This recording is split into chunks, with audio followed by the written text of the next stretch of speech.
అంబనవాంబుజ్వలకరంబుజ శారద చంద్రచంద్రికాడంబర చారుమూర్తి ప్రకటస్ఫుటభూషణ రత్నదీపికా చుంబిత దిగ్విభాగన సుశక్తి వివిక్త నిజ ప్రభావ భావాంబర వీధి విశ్రుతి విహారమం కృపచూడు భారతి. పరబ్రహ్మస్వరూపమైన సాయిబాబా భక్తులకందరికీ నమస్కారం. గత 2 రోజుల నుంచి శంకర జయంతి సందర్భంగా సచ్చరిత్ర అనేటువంటి గ్రంథం ఏదైతే ఉందో దాన్ని మననం చేసుకోవడం వల్ల, దాంట్లో ఉండేటువంటి భక్తుల యొక్క అనుభవాల వల్ల మనము అద్వైత సిద్ధిని పొందగలుగుతాము. అంటే అద్వైత సిద్ధి అంటే సంక్షిప్తంగా గుర్తు చేసుకున్నాను. అదేమిటి? సుఖమైన దుఃఖమైన, కష్టమైన ఆనందమైన భగవంతుడి మీద భారం వేసి దాన్ని ఆ కార్యాన్ని చేయాలి. అంతకంటే వేరే చాలా విషయాలు మనం చెప్పుకోవచ్చు, కానీ ప్రధానంగా అంతే. ఆయన అద్వైత సిద్ధి పొందాడంటే, హాయిగా ఉన్నాడంటే ఆయన కష్టాలు లేవని కాదు, చాలా ఆనందంగా ఉంటాడు.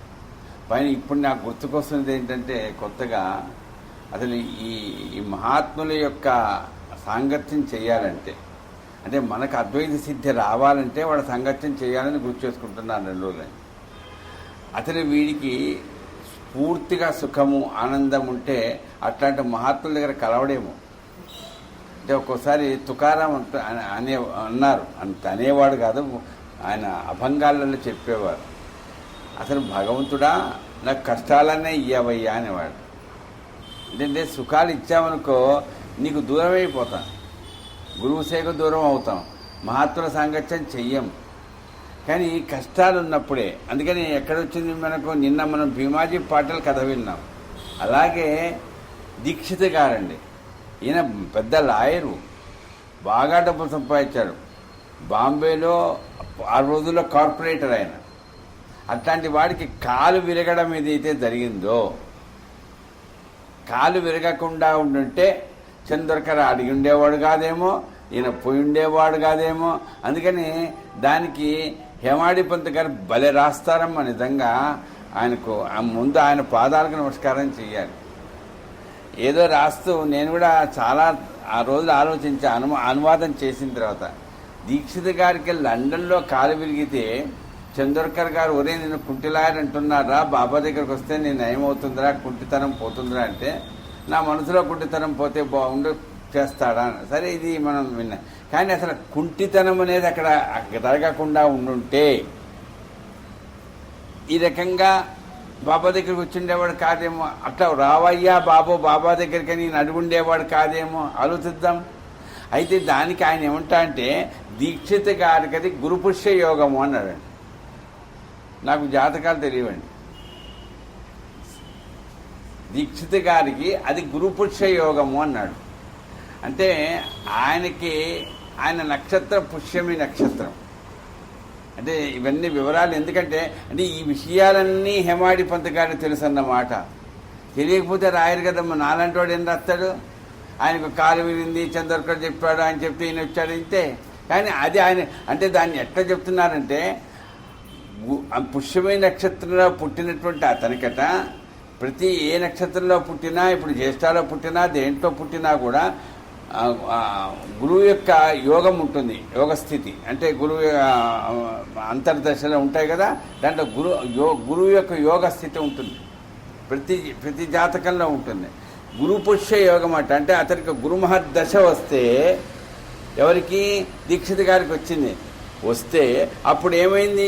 పుష్యమి నక్షత్రంలో పుట్టినటువంటి ఇతనికి గురు పుష్య యోగం, గురువు యొక్క యోగం వచ్చినప్పుడు, మహర్దశ వచ్చినప్పుడు ఏమైందటంటే కాలు విరిగిందట.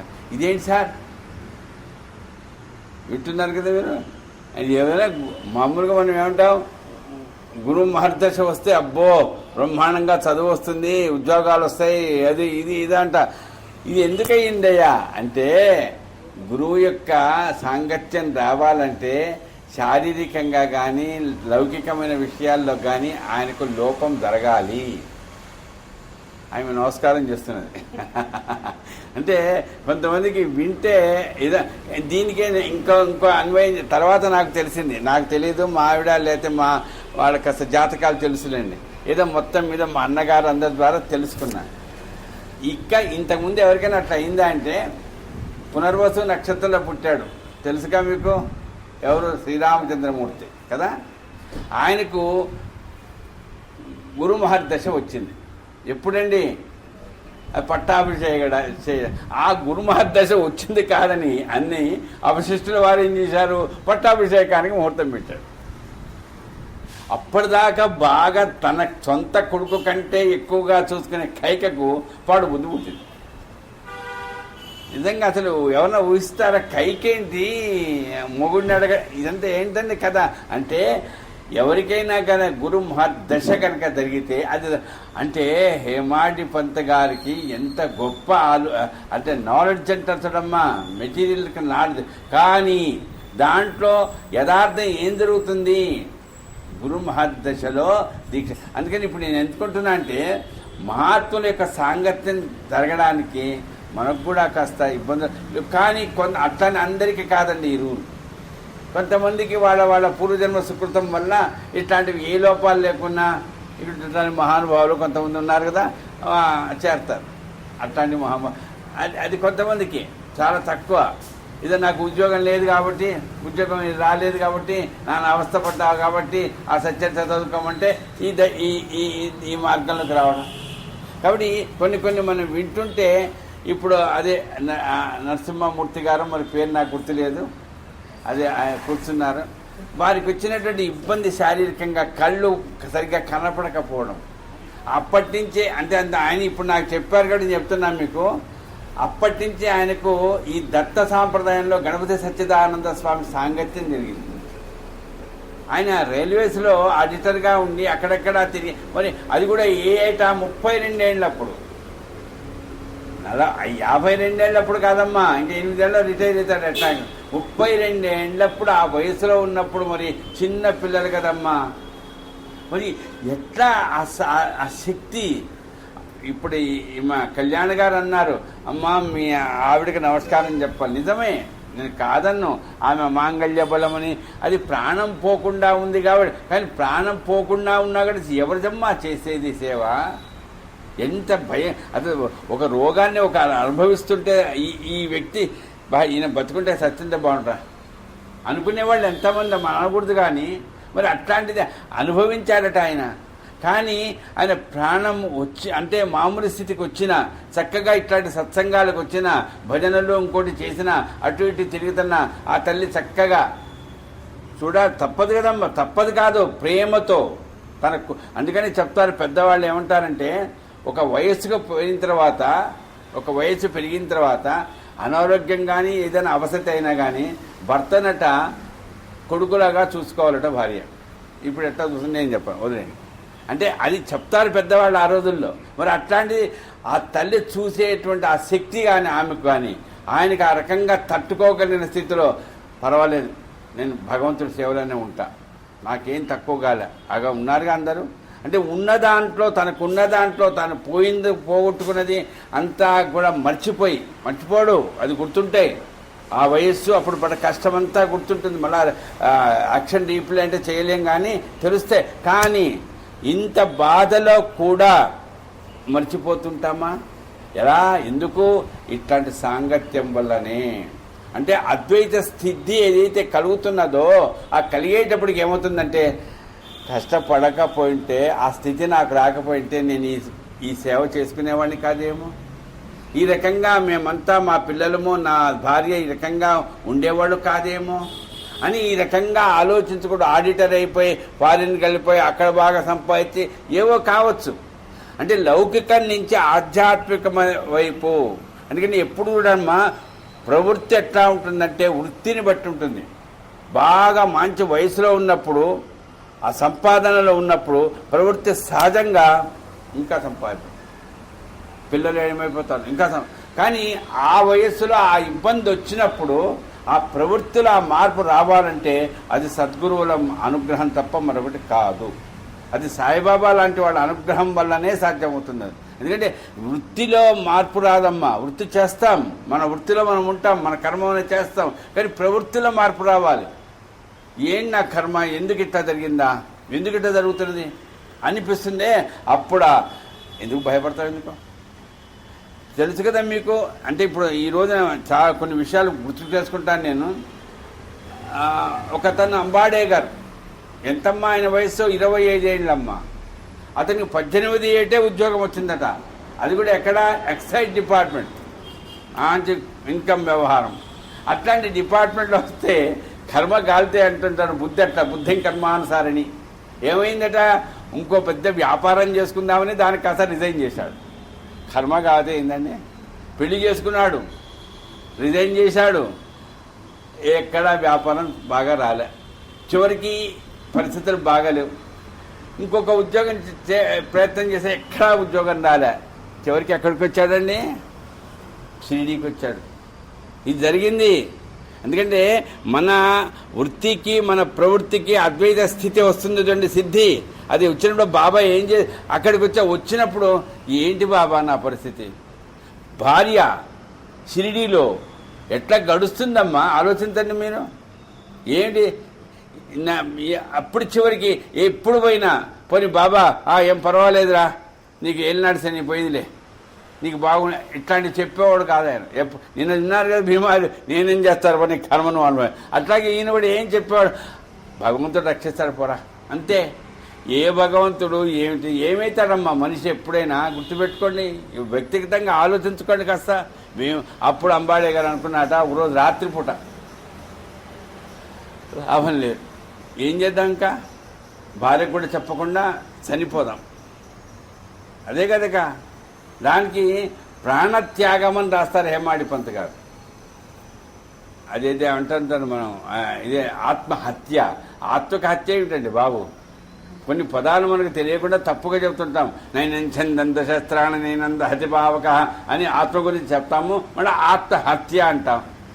ఆత్మహత్య మన ప్రాణాన్ని మనంతటా మనం ప్రయత్నం చేసి తీసేసుకోవాలి. ప్రాణత్యాగం అనుకున్నాడు, పోతున్నాడు. తెలుసు కదా ఈ కథ. ఆ పోతుంటే ఆ ఊళ్ళో అప్పట్లో ఒక ఆయన హోటల్ పెట్టుకున్నాడు, సుగుణమేరు నాయక్ ఆయన పేరు. ఆయన ఎదురుపడ్డాడు. మామూలు చాలా రోజుల నుంచి ఉన్నాడు కదా, ఏం బాగున్నావా అన్నారు.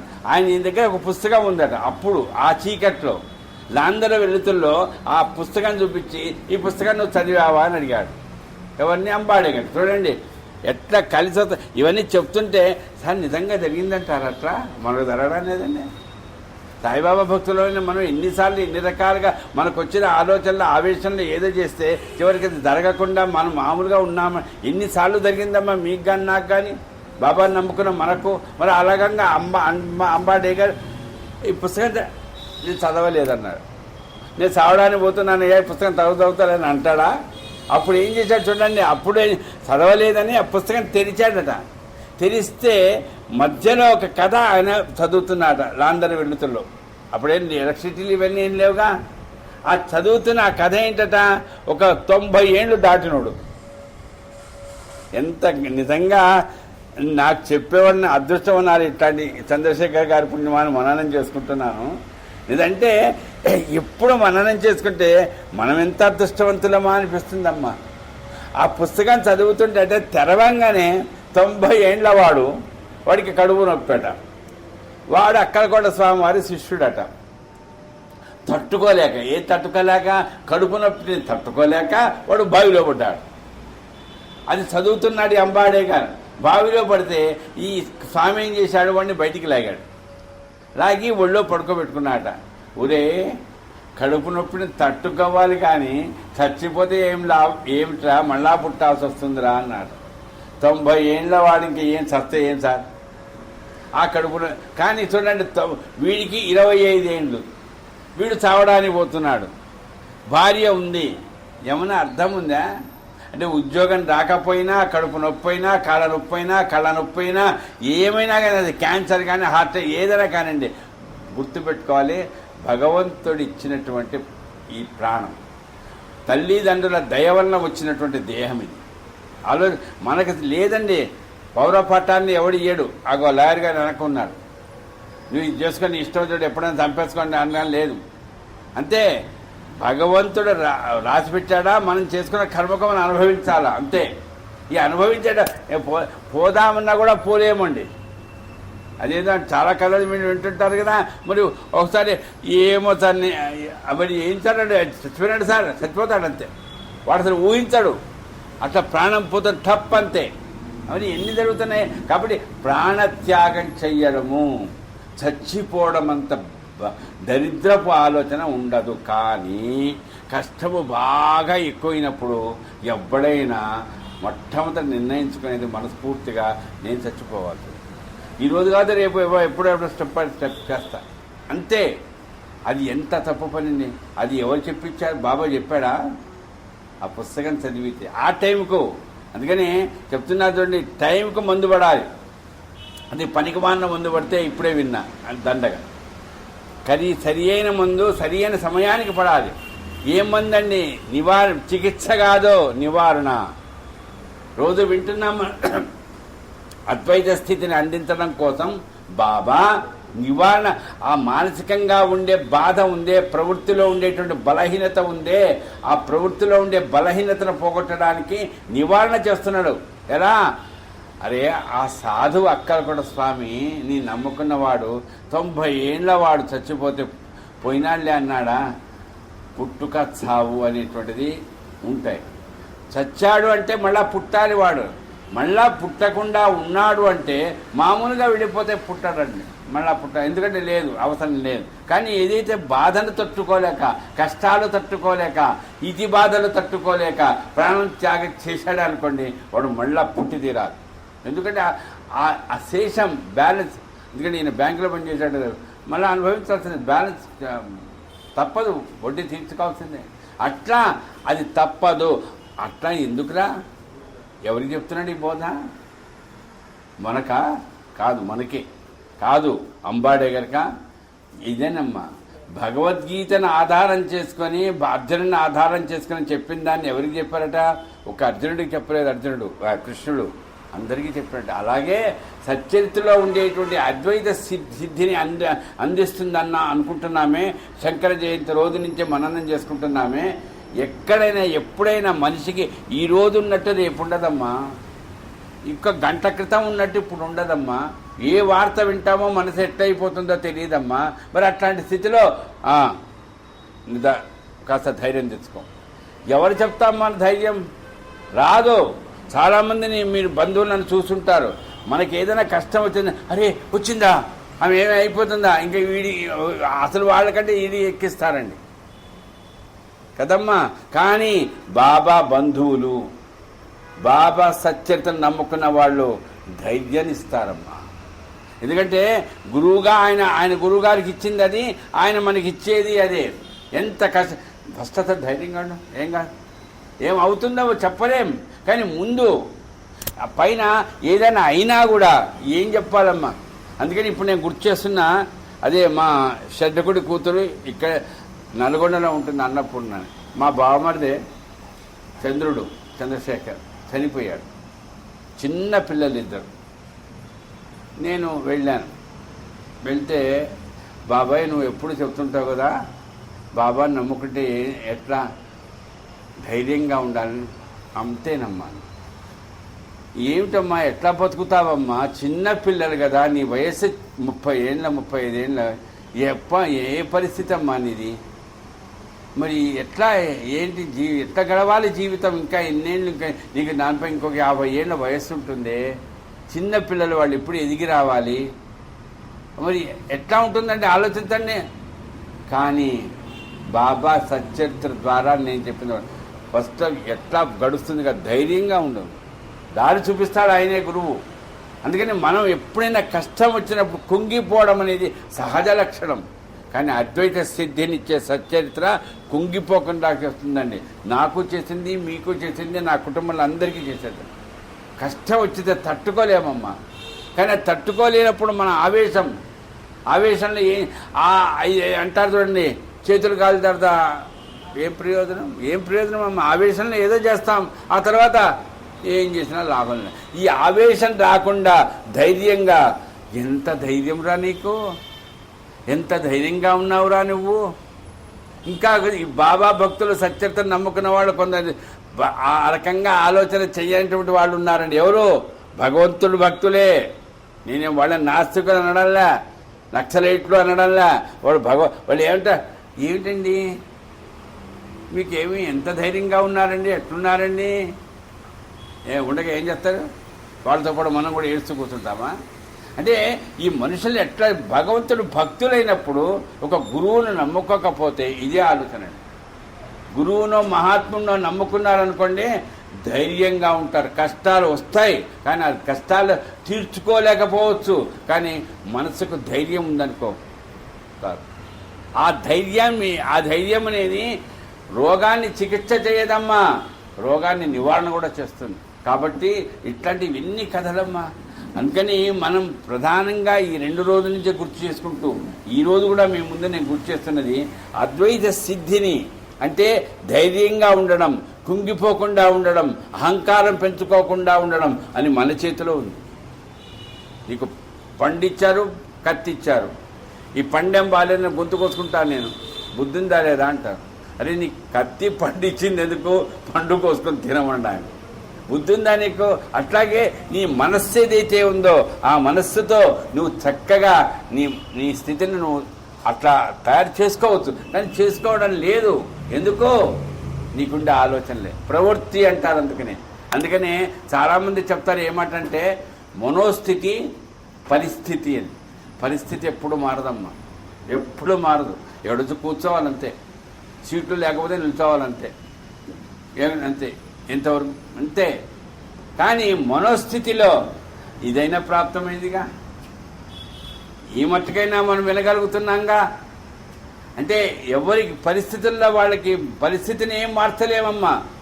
ఆ పరిస్థితిలో మనోస్థితిలో ఇంతవరకైనా బాబా అనుగ్రహించాడు చాలు అనేటువంటి తృప్తి ఉండడం అనేది దేని మీద ఆధారపడి, పరిస్థితి బట్టి కాదమ్మా, మనోస్థితి. కొంతమందికి వస్తారండి, ఏంటండి ఉండేది 10 మంది ఏమి వింటానండి అంతే.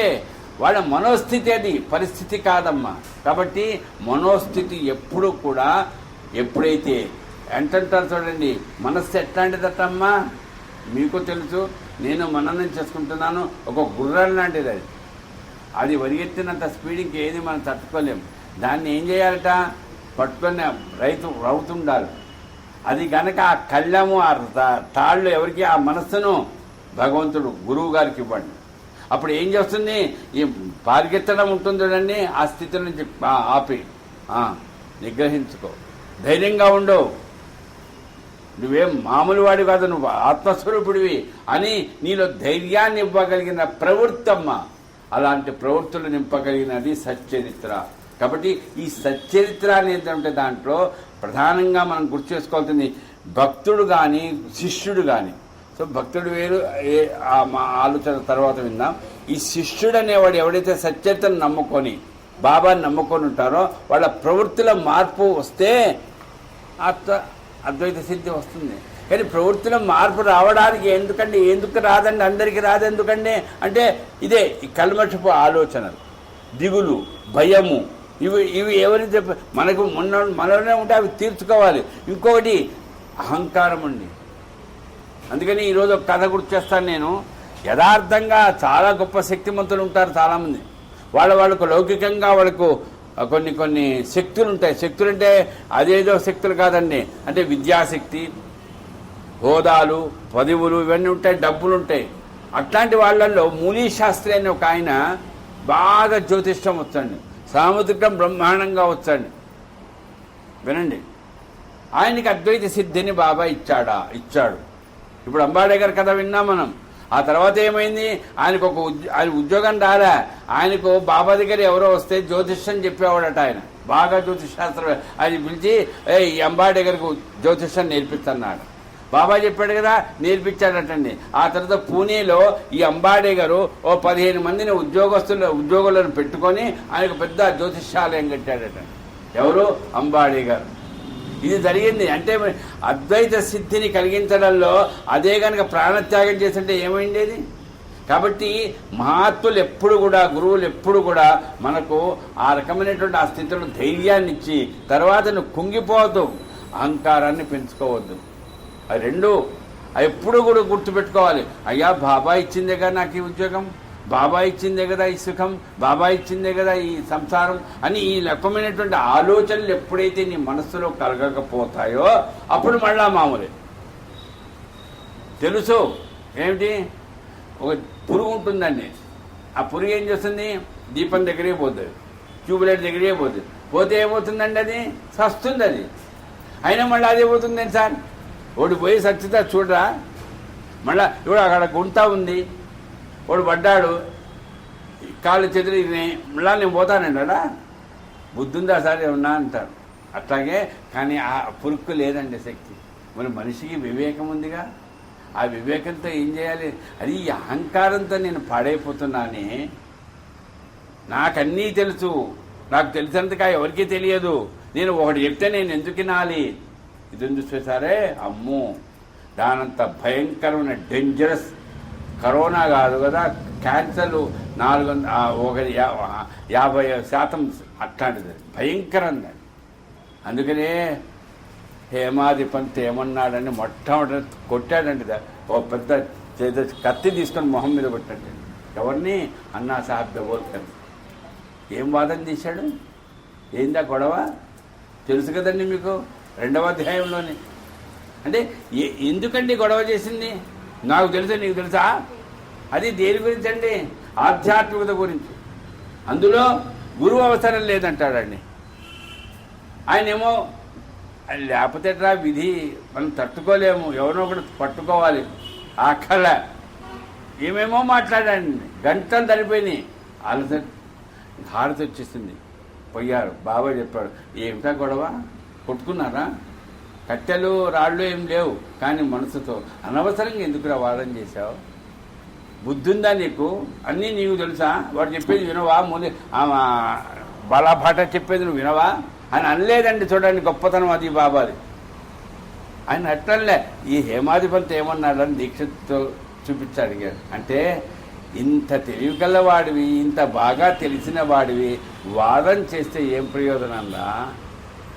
ఆ వాదన చేయకుండా నీకు వచ్చినటువంటి శక్తి ఏదైతుందో సద్వినియోగం చేసుకో, ఒకరికి ఉపయోగపడేటట్టు చేయి, నీలో నువ్వు ఆనందం పొందేటట్టుగా దాని గురించి ఆలోచన చేసుకో. ఉన్నాయి, తెలివితేటలు ఉన్నాయి. ఇప్పుడు నేను చూడండి, ఏది గురు పురుష యోగము, అమ్మో జ్యోతిష్యం బాగా అవచ్చు, చాలా విషయాలు తెలుసు, అద్వైతం చాలా విషయాలు, ఆధ్యాత్మికంగా ఉపనిషత్తుల్లో వేదాలలో ఎక్కడెక్కడ అన్నీ తెలుసండి. అదే ఆ తెలిసినటువంటి అహంకారం ఉందే, దాంతో బాలాభాట్యతో బాధన. బాబా అన్నాడు హేమాడి, బుద్ధి వచ్చింది. నిజమే, నా తెలివితేటలు, నా వాక్శక్తి, నా వాక్చతురత ఎదుటివాడిని మెప్పించడం కాదు. అదే ఓడిపోయినారా, లాభం ఏమొస్తుంది? ఎవడిని ఓడిస్తే మాత్రం చిరస్థాయిగా ఉంటాడా?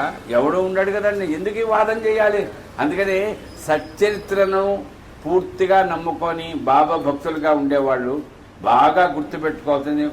ప్రధానంగా మీరు ఎన్నిసార్లు సచ్చరిత్ర చదువుకున్నారు, ఎంత పూజ చేశారు, ఎన్నిసార్లు అన్నదా, ఇవి కాదమ్మా. ప్రధానంగా గుర్తుపెట్టుకోవాల్సింది, దయచేసి వాదన చేయడం మానుకోండి. రెండవది అది చాలా ముఖ్యం. ఒకరితో నువ్వు పోల్చుకోవద్దు ఎప్పుడు. వాడికి ఉందే నాకు లేదే, నాకుంది వాడికి లేదే, అది పనికిరాదు ఇది పనికిరాదు. నీకు ఏది ఇచ్చాడో అది బాబా ఇచ్చాడంతే, వాడికి ఏది ఇచ్చాడో అది బాబా ఇచ్చాడంతే. వాదన వద్దు, అలా అని పోటీదనం వద్దు. రెండు అవి లేనప్పుడు అది ఏమిటంటే నిజంగా ఇదే అద్వైత సిద్ధి. కాబట్టి ఈ రకంగా ఈ అంబాడేగర్ కథ విన్నాం. అలాగే ఈ మూలే శాస్త్రి కండి నిజంగా గొప్ప శక్తిమంతుడే, తెలివితేటలు ఉన్నాయి, సాముద్రికం వచ్చు, చేతిని చూస్తే అప్పటికప్పుడు చెప్తాడట. ఆయన బాబా దగ్గరకు వచ్చాడు. తెలుసు ఆ కథ అంతా చెప్పనక్కర్లా, మీకు అందరికీ తెలుసు. బాబా చేయి చూపిస్తాడు, ఆయన చేయి చూపిస్తాడు. చివరికి అందరికీ మామిడి పళ్ళు ఇచ్చేవాడట. అప్పుడు మామిడి పళ్ళు ఇచ్చాడట. కానీ ఈయన దగ్గరకు వచ్చి చేయి చూపిస్తామంటే ఈయనకేమో అరటి పళ్ళు ఇచ్చాడు. అంటే చేయి అసలు కనపడదుగా, తప్పించుకున్నాడు. అప్పుడు మూలేశాస్త్రి అనుకున్నాట, అమ్మో చాలా గొప్పవాడే.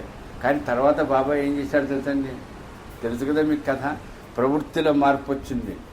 నువ్వు గొప్ప ఎవరికి కావాలా గొప్ప జ్యోతి? ఇప్పుడు నాకేదో ఉంది, మామూలు సామాన్యుడు ఎవరికన్నా అయితే నీ జాతకము నీ వాస్తు చెప్పు కాస్తాయి.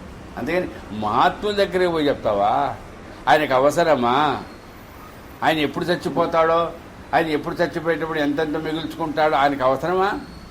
అని అంత పూర్తి అద్వైత సిద్ధిని పొందినటువంటి మహాత్ముడైనటువంటి బాబాకు చేయి చూచో నుదుటన చూచో జాతకం చూసి చెప్పడం అండి అవసరమా? అది నీకు తెలిసి ఉండొచ్చు. అందుకని ఎప్పుడు కూడా మనం అనుకుంటాం కానీ అంతే, ఏనుగు దగ్గర కోతి ఆడుతున్నట్టుగా. అదే అసలు ఆలోచన అది ఎట్లా పోవాలి?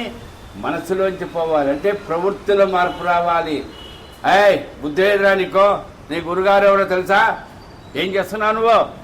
సాముద్రికం బాగా తెలుసా? ఏం చెప్పాడు మీ గురుగారు? చెప్పలేదండి బాబు. ఇప్పుడు చెప్పాడు హేమాధిపంతానని, వాడికి బుద్ధి వచ్చేటట్టు చేశాడు. ఇక్కడ మూలీ శాస్త్రి ఏం చేశాడు? హారతికి వచ్చాడండి. పోయి పిలిచాడు బూటి, దక్షిణ అడిగితే ఇయ్యలే.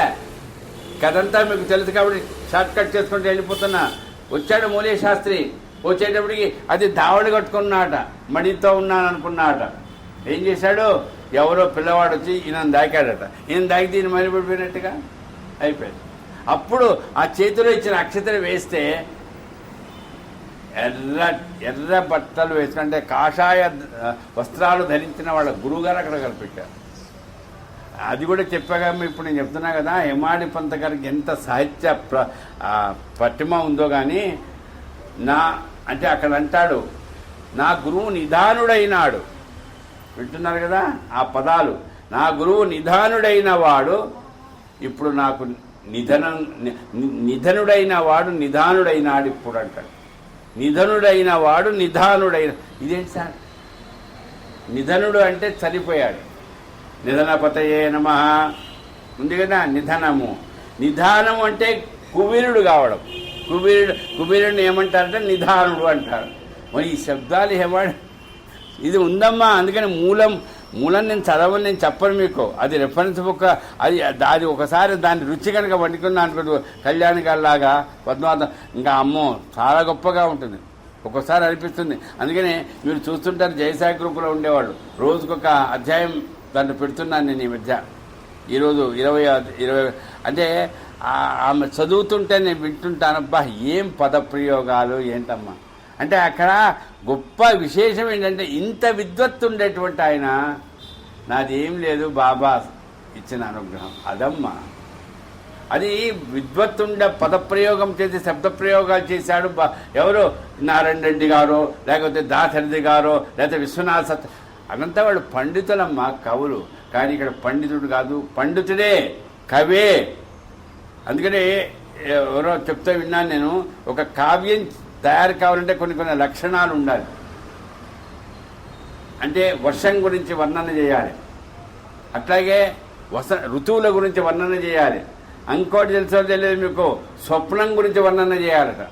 అంటే మామూలుగా జాగ్రత్తావస్థ గురించి వర్ణన చేస్తారు, కానీ స్వప్నము, ఆ స్వప్నం ఎట్లా ఉంటుంది, కళ అంటే ఎట్లా, అది చేయాలట. అవన్నీ చేశాడండి హేమాడి పని. ఏమిటండి ఈయన. అందుకని ఇవి వింటుంటే మనం రోజు కాస్తంత పైన వినడానికి. ఇప్పుడు మనకు పుస్తకం తీసి కాస్తంత అక్కర్లా, ఇప్పుడు ఉంది కదా అడ్వాన్స్ టెక్నాలజీ ఉంది. హాయిగా మీ ఏ డిస్టర్బెన్స్ లేకుండా చెవులో పుల్లలు పెట్టుకొని వినేవాళ్ళు కూడా ఉన్నారు, హాయిగా వినపడని వాళ్ళకు. ఎందుకంటే మనిషికి ఎంత ప్రశాంతంగా ఉంటుందమ్మా. అది నేను అనుభవిస్తున్నా, చెప్తున్నా. ఆమె చదువుతున్నప్పుడు దాంట్లో కూడా ఎక్కడ ఆగాలి, ఎక్కడ ఏ రకంగా చెప్పాలి అది చెప్పింది ఆమె. అట్లా నేను ఎందుకు చెప్తున్నా అంటే, కథ నడిపించాడు, కథ నడిపిస్తాడు. కానీ అది కథ కాదు, రసవత్తరంగా ఉంటుంది. పదార్థమేనండి. ఎంత బాగా చేసావమ్మా, పదార్థమే అది. కానీ ఆ పదార్థంలో అంత బాగా చేయడానికి ఏమేమి వేసినా అందరు వేసేదే వేస్తుంది. కానీ చెయ్యి తగిలింది కదా, ఈమె మనస్సు తగిలింది కదా, అది ఆలోచించండి. అమ్మా నువ్వు చేస్తే బలి చేస్తావమ్మా. అది ఎవడైనా చేస్తారా బయటికి పోతే అంటే, కాదు ఆమె చేయాలి, మేమేం తినాలి అంటారు. చూడండి, అమ్మ పెట్టేనే తినాలి, వాళ్ళు పెడితే ఒకసారి తినబుద్ధి కాదు. ఇట్లా చూడాలంటే ఆ మనస్సు చూడండి ఆలోచన చేస్తుంది. పదార్థమే, కానీ దాంట్లో ఉండేటువంటి రుచి రసవత్తరం అంటారే, దానికి కారణం మనస్సు అండి. కాబట్టి ఆ సాహిత్యంలో ఉండేటువంటి రసవత్తరమైన స్థితిని ఎంత తీయగా చేశాడండి. అలా చేసేదానికి కారణం ఎవరండి? ప్రవృత్తిని మార్పించిన వారెవండి, సాయిబాబా. అంటే ఆయన గొప్పవాడే, మంచి సాహితీవేత్త. కానీ కాదురా, ఈ పాండిత్యము, తెలివితేటలు, మేధా సంపత్తి ఇదంతా పనికి మాలింది. అది కావాలి, కానీ దాని మీద ఆధారపడి తైతక్కలాడకు, డాన్సులు వేయకు, తెలివితేటలు చూపించకు, అహంకారం పనికిరాదు, నువ్వు చేయాల్సిన పని చేయాలి. ఎంత చక్కగా అండి, ఎంత వినయంగా అండి. కాబట్టి ప్రవృత్తిలో మార్పు రావాలి. ఏమైందండి, అప్పుడు గురువుగారు నిధనుడైనాడు. నిధనుడైన వాడు నా గురువుగారు, నిదానుడైనాడు అన్న మాట అంటే నా ఎదురుగ్గా కనిపిస్తున్నాడు నా కుబేరుడు.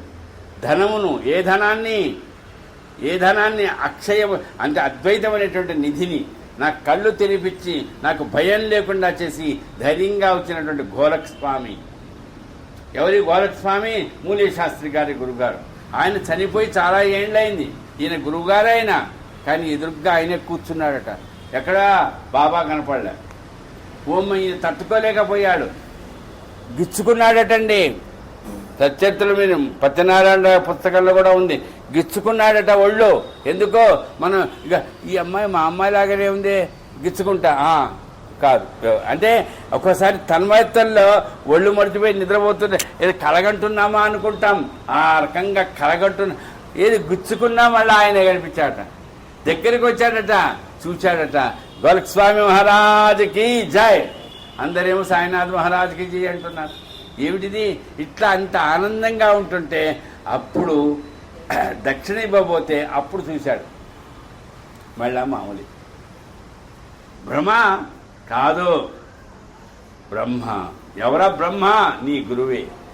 నీ గురువుని ఎప్పుడైతే నువ్వు మర్చిపోయావో, ఎక్కడా ప్రవృత్తిలో మర్చిపోయావో అప్పుడేమైంది? అది భ్రమణ అనిపించింది. ఎప్పుడైతే గురువును గుర్తు చేసుకున్నావో అప్పుడు నీకు అహంకారం పోతుంది. నేను జ్యోతిష్ శాస్త్రవేత్తను, నాకు సాముద్రికం తెలుసు, ఎవరి చేతుల్లో ఏముందో కనుక్కొని చెప్తాను. ఎవరికి కావాలా ఇది? చెప్పుకో, సంపాదించుకో, కానీ మహాత్ముల దగ్గర నీ గురువుల దగ్గర చేయకు. అలా నీకు ఎప్పుడు అలాంటి ఆలోచన ఎప్పుడు వస్తుంది? అమ్మ చాలా తప్పట చేయకూడదని నీ గురువుని ఎప్పుడైనా గుర్తు చేసుకున్నావు అనుకో, అప్పుడు ఈ రకంగా ఈ ఆలోచన, ఈ ప్రవృత్తిలో మార్పు వస్తుంది. అది బాబా చేసిన పని. గురువును కానీ తల్లిని కానీ తండ్రిని కానీ గుర్తు చేసుకున్నారనుకోండి, ఒక ఆవేశం కలుగుతుంది, ఒక మోహం కలుగుతుంది, ఒక ఆలోచన ఏదో మతి భ్రమిస్తుంది. అప్పుడు తల్లి తండ్రి గురువును గుర్తు చేసుకుంటే అదొక స్పీడ్ బ్రేకర్ లాగా ఉంటుందండి. నెక్స్ట్ ఈ అమ్మాయి గురించి ఆలోచించుకోవడం వస్తుంది. అది వయస్సు. కానీ ఈ తల్లి తండ్రి గురువు ముగ్గురిని గుర్తు చేసుకున్నా అనుకో చాలు. ఎందుకంటే బాబా చెప్పిన వాటిలో ప్రవృత్తిలో మార్పు రావాలి. ఇంద్రియాలు వాటి పని అవి చేస్తాయి, వయసు కొద్దీ చేస్తాయి, వయసు మీరినా చేస్తాయి. ఏమైందండి, ఎవరు చందోర్కర్ గారు వయసు మీరిపోయి రిటైర్ కాబోయే టైంలో ఒక ముస్లిం ఆమె వచ్చి గోషాతో వస్తే ఆమె అందరిని చూసి ఏదో అవస్థ పడ్డాడు. పక్కన బాబా ఉండన్నాడు, ఎందుకు అంత భయపడుతున్నావు, ఎందుకు అట్లా ఉన్నావు, చెమటలు పడుతున్నావు, ఎందుకు, ఏమైంది? ధైర్యంగా సింహద్వారాన్ని చూడరా, చూడవద్దన్నాడు అందాన్ని. అమ్మా అట్లా చూడొచ్చా సార్? తప్పు కదండి, మనం మనసు ఎట్టకపోతుంది కదండి. అది ఇది మనకి ఈరోజు అంటే ప్రవృత్తిలో మార్పు రావాలి. అది మామూలే, నీకు సహజమే. ఒక అందమైనటువంటి ఒక దృశ్యాన్ని కానీ వస్తువును కానీ అందులో ఒక దేహాన్ని కానీ చూసినప్పుడు మామూలే. కానీ అరే అది నీ వస్తువు కాదు కదా, అది నీకు సంబంధం లేదు కదా. అందం ఎప్పుడైనా చూడ్డానికి కళ్ళున్నాయి, కళ్ళే లేవనుకో ఏ అందం చూస్తావు నువ్వు? కళ్ళు ఎందుకు ఇచ్చాడు భగవంతుడు? చూడరా అని ఇచ్చాడు కదండి. అయోధ్యలో పెట్టిన రాముల వారి విగ్రహాన్ని చూడడానికి మన కళ్ళు బాగుండాలిగా. ఎంత అందంగా ఉన్నాడండి భద్రాచలంలో ఉన్న రాముల వారు. మరి ఈ రకంగా కళ్ళు లేనివాడు సాయిబాబా విగ్రహాన్ని చూసినా ఒకటే, వాళ్ళకి ఎంతే భావనలో ఉంటుంది అంతే. కానీ కళ్ళతో చూడడం అనేది అదృష్టం అమ్మ. అలాంటి కళ్ళతో చూడగలిగేటువంటి దాన్ని ధైర్యంగా సింహద్వారం నుంచి చూడు. ఈ వెంకటేశ్వర స్వామికి ఆ వజ్ర అదేదో కిరీటం పెట్టారు సార్, ఎంత ఇచ్చాడు సార్ వాడు? నీకెందుకు సార్? వెంకటేశ్వర స్వామి చూడు, నిజరూప దర్శనం చూడు. నిజంగా శ్రీ మహావిష్ణువు అయిన బ్రహ్మ కడిగిన పాదమని అన్నమాచార్యుల వారు ఆయన పాదములు చాలన్నాడు. అట్లాంటిది నువ్వు వెంకటేశ్వర స్వామి ఎన్నో ఫ్లైట్లలో పోయి లక్షలు ఖర్చు పెట్టుకొని పోయి ఈరోజు కిరీటం పెట్టలేదు ఎందుకండి? నీకెందుకయ్యా? అంటే మనిషి యొక్క దృష్టి ఎంతసేపు వచ్చేది ఇది కలుగుతుంది. అందుకని అక్కడ గుర్తుపెట్టుకో, అక్కడ గురువును గుర్తు చేసుకో. భగవంతుడు ఆయన దృశ్యాన్ని చూడు, కానీ ధైర్యంగా చూడు. బా ఎంత అందగాడివయ్యా వెంకటేశ్వర, ఈ అందం నిజంగా ప్రపంచాన్ని అంతా మోహింపజేసేటట్టుంది, నాకెంత కావాలి అది చూడండి. అది అట్లాంటి ఆ దృష్టి అదేంటి, సింహద్వారం నుంచి చూడడం. ఆ అమ్మాయిని చూడు నువ్వు, ఆమె నీకంటే పెద్దదా నీకంటే చిన్నదా నీ పెద్ద వద్దండి చూడు, కానీ నా వయస్సు ఎంత, నాకు పిల్లల వయస్సు ఎంత, నేను ఎట్లా ప్రవర్తించవచ్చా, అది సింహద్వారం. అంటే చూడడానికి కళ్ళు ఎట్లాంటివి, ఏది లెన్స్ అంతే, కెమెరా లెన్స్ చూస్తాయి అంతే. అక్కడి నుంచి ఎవరన్నా ఫోటో తీశారు, పక్కన ఉండే కుర్చీ పడుతుంది అనుకోండి, నేను పడను. ఎందుకమ్మా ఈ ఫోటో తీసామంటారా లేదా? దానికేం తెలుసండి కెమెరాకు తెలుసా, అది ఏదో సరిగ్గా చూసి క్లిక్ కొట్టాలి కదా మనం. అట్లా కొట్టకుండా ఏదో పొరపాటుగానండి అంటే ఏంటి, తప్పెవరిది, నీది. కెమెరాకి ఏం తప్పు కాదండి. అంటే కళ్ళు అనేటువంటిది లెన్స్ మాత్రమే. మనస్సుందే అదే బుద్ధి, మైకు కూడా అక్కర్లేదు. ఆయన మొహం బాగా వస్తే బాగుండు, ఆయన ఎలా ఉన్నాడో ఫోటో తీస్తే బాగుండు, అది ఉండాలి. కానీ అది ఎవరికి ఉంటుంది, కళ్ళకు ఉండాలి, అది మనస్సుకుంటుంది.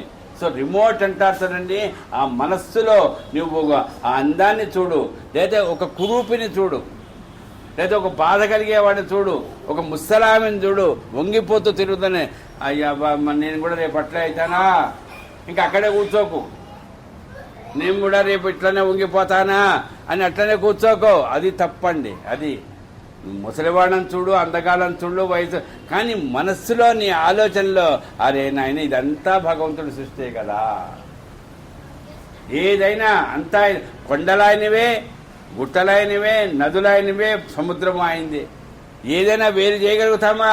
అట్లాగే ఇది అంతే. అంతటా భగవంతుడు ఉన్నాడని నీ మనస్సులో కనుకుంటే, ఎవరండి ఈ అందాన్ని సృష్టించింది? భగవంతుడు ఎంత అందంగా ఉండాలి. అందుకనే చాలాసార్లు గుర్తు చేశాను నేను, ఇప్పుడు కూడా గుర్తు చేస్తున్నాను. లౌకికంగా వివేకానంద స్వాముల వారు చాలా పెద్దవాడి, అంటే బాగా పేరు వచ్చింది కదా, అమెరికాలో షికాగోలో ఉంటేనట ఒక అందగత్తెని ఆయన రూమ్లో పంపించారట. ఆయనకి ఏదో కొంత చెడ్డ పేరు తేవాలని. ఆమె అన్నదట, నాకు చాలా కోరికగా ఉంది అని. ఈయన అన్నట, నాకు కూడా కోరికగా ఉంది అన్న. ఈ కోరిక ఏమిటో చెప్పని అడిగిందట. ఇదంతా చూస్తున్నారు, రికార్డ్ చూస్తున్నారు. ఈయనకు కూడా కోరిక కలగదా, మరి వయసులో ఉన్నాడు కదండి, చెప్పేటప్పుడు చెప్తాడు. కానీ మరి ఏమిటా? ఏం లేదు, నువ్వు ఇంత అందగత్తావు కదా, నేను కాస్తంత అందంగా ఉన్నాను. ఇంత అందంగా ఉండడానికి కారణం నా తల్లి. ఆ తల్లి యొక్క అందం నాకు వచ్చింది. కానీ నీ కడుపున నేను పుడితే గనక నేను ఇంకెంత అందగాన్ని అయిపోయిండేవాడు కదా, అది నా కోరిక అన్నాడు. ఇది ఏంటండి? ఏ మెడికల్ సైన్స్లో వస్తుంది ఇది? ఎట్లా వస్తుందమ్మా? కారణం గురువు ప్రవృత్తి, రామకృష్ణ పరమహంస శిక్షణ. అది నేను పదే ఈ 3 రోజుల నుంచి నేను గుర్తు చేసుకుంటున్నది. అది ఎవరమ్మా మీ అమ్మ, ఎంత చక్కగా కన్నది కానండి, ఎంత చక్కగా పోషించిందమ్మా నీ తల్లి. ఎన్ని బాధలు పడి నిన్ను ఇంత ఉద్యావంతురాల్ని చేసిందే, తల్లిని గుర్తు చేసుకుంటారండి. ఎక్కడ చూడండి.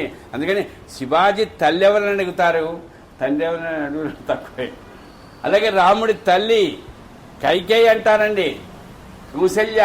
అలాగే ఎక్కడ చూడండి తల్లి. అట్లాంటి ఆ తల్లి అనేటువంటిది ఏది? అదే ప్రకృతి, అదే ప్రకృతి అమ్మ. మరి ప్రకృతిలో ఆమె అందగత్తే, నీ కూతురు అందగత్తే, నీ భార్య అందగత్తే, అందరూ ప్రకృతే కదమ్మా. ఎవరితో ఎలా ఉండడం అనేది మనిషికి ఒక్కడికే ఇచ్చిన వివేకం. అది గుర్తుపెట్టుకోండి. మిగతా జంతువులకు అది లేదండి. మనిషికి ఈమె నా భార్య అందగత్త, ఈయన నా కూతురు, ఈమె మా అమ్మ, ఈమె నా పొదిన. ఇది ఈ వివేకం ఏదైతే ఉందో దాంట్లో ఆ సింహద్వారం నుంచి చూడగలిగితే ఇక ఇక్కడ ప్రవృత్తిలో భయపడాల్సిన అవసరం ఏముంది? అది బాబా ఇచ్చినటువంటి అద్వైత సిద్ధి అండి. అలాగే ఇక్కడ మూలే శాస్త్రి గారికి ఇచ్చింది. అరే నువ్వు గురువును గుర్తు చేసుకొని ఉంటే నా చెయ్యిని అడిగేవాడివా? అడగవుగా. అది అంటే గురువుని ఎప్పుడైతే గుర్తు, అమ్మా ఈయన గురువులకు గురువు లాంటి వాడు, ఈయన మహాత్ముడు, ఈయన చెయ్యి చూడడం ఏంది, నేను పెద్ద ఉద్ధరించే జ్యోతిషాస్త్రం. ఎందుకండి జ్యోతిషం? ఎంత గొప్ప జ్యోతిషాస్త్రవేత్త అయినా మట్టిలో కలిసిపోవాల్సిందేగా. ఎందుకు ఇంత అహంకారం అని గుర్తు చేసుకునేవాడు గురువును కనుక. అందుకనే మునీష్ శాస్త్రి గారికి ఆ నిధనుడైనటువంటి వాడిని నిధానుడిగా చూడగలిగించేటట్టుగా చేశాడండి. ఎవరు? సద్గురు సాయినాథుడు. చూడండి, అద్వైత సిద్ధి ఎక్కడైతే అహంకారం పెరిగిందో అక్కడ అహంకారం పోవాలంటే గురువును చూపించాడండి. అలాగే కొంతమందికి కొన్ని రకాలైనటువంటి కొన్ని ఆలోచనలు ఉంటాయి. ఆ ఆలోచన ఇప్పుడు చెప్పాడని మన అన్నాసాహెబ్ దబోల్, మన చందోర్కర్ గారికి ఒక ఆమెను చూస్తే ఇట్లాంటివి జరుగుతాయి. ఇది కాక కొన్ని పరిస్థితులు కొంతమంది ఎట్లా ఉంటారంటే వాళ్లకు మనశ్శాంతి ఉండదు. అంటే మన దగ్గర కొంతమంది ఉంటారు బంధువులు, కానీ బయటికి మాత్రం అబ్బో బ్రహ్మాండంగా వాళ్ళంత గొప్ప దాన్ని ఏమంటారు పండితులు లేకపోతే గొప్పవాళ్ళు అట్లా ప్రదర్శన చేస్తారు చాలామంది. వాళ్ళకి నిజంగా ప్రాక్టికల్గా వాళ్ళ ఇంటికి పోతే ప్రశాంతత ఉండదు, హాయిగా నిద్రపోరండి. కానీ బయటికి మాత్రం అబ్బో చాలా. ఇంకా లోపల వాళ్ళ బంధువులతో వాళ్ళు ఎట్లా ఉంటారో చూస్తే ఈయన అట్లా అని అనిపిస్తుంది. నేను ఎందుకు చెప్తున్నా అంటే మళ్ళీ ఈ తల్లి పుణ్యమని గుర్తు చేసుకుంటున్నాను. అనంతరావు పాటంకర్ వేదాంగాలు చదివాడట, ఉపనిషత్తులు వచ్చట, అన్నీ చెప్తాడట, ప్రవచనాలు చెప్పగలుగుతాడట, ఏ అర్థానికి ఏమిటో అన్వయం చేసి చెప్పగలుగుతాడట. ఆయన షిరిడీకి వచ్చాడట. ఊళ్ళో వాళ్ళందరూ అమ్మా అనంతరావు పాటంకర్ వచ్చాడా మా ఊరికి. ఎందుకు వచ్చాడట? ఎవరో చెప్పారట, ఎక్కడొక షిరిడీలో మహాత్ముడు ఉన్నాడు, ఆయన కలిస్తే మనశ్శాంతిని ఇస్తాడని చెప్తే వచ్చాడు. చదివాండి. ఈ అమ్మో మీలాంటి వాళ్ళు ఎన్నిసార్లు చదువుతారు పుస్తకం. చూడండి ఎంత గొప్ప కథలు. చూడమ్మా, మీకు నేను మూలం చదవమని చెప్పడంలే, మీరు ఇంగ్లీషో చదవండి. ఈవెన్ చివరికి చెప్తున్నా, ఇంగ్లీష్ ఉర్దూ వచ్చా చదవండి, ఉర్దూలో ఉంది. అన్ని లాంగ్వేజ్లో కూడా ట్రాన్స్లేట్ అయిందండి సాయిబాబా చరిత్ర. ఒకటి మనకు మనస్సు ఉండాలి. ఇప్పుడు అది కూడా అక్కర్లేదు, పుస్తకం అక్కర్లే, నెట్లో దొరుకుతున్నాయి మీకు అన్ని భాషలలో. ఇంగ్లీషు, హిందీ, మరాఠీ అన్నిట్లో ఉన్నాయి. దాన్ని చదివిన వాళ్ళది రికార్డ్ కూడా చేశారు. అన్నీ ఉన్నాయండి. అది చెప్తున్నా కదా, అన్నీ ఉన్నా చెప్పకూడదు, బాగలేదు, అన్వయం బాగలేదు ఇక్కడ. అంటే మనస్సు ఇప్పుడు నాకు ఇది కావాలి, మంచి రుచికరమైనటువంటి ఆహారం తయారు చేయాలి. ఆడవాళ్ళకి చాలామందికి తెలుసు, యూట్యూబ్లు చాలా ఉన్నాయి. ప్రతి అంటే చెయ్యాలనేది ఊరికే చూస్తే చేస్తారమ్మా, చూస్తే వస్తుందా? చూసిన దాన్ని చెయ్యాలి కదా. చేయకుండా చూశానండి ఇక నాలాగా ఉంటుంది.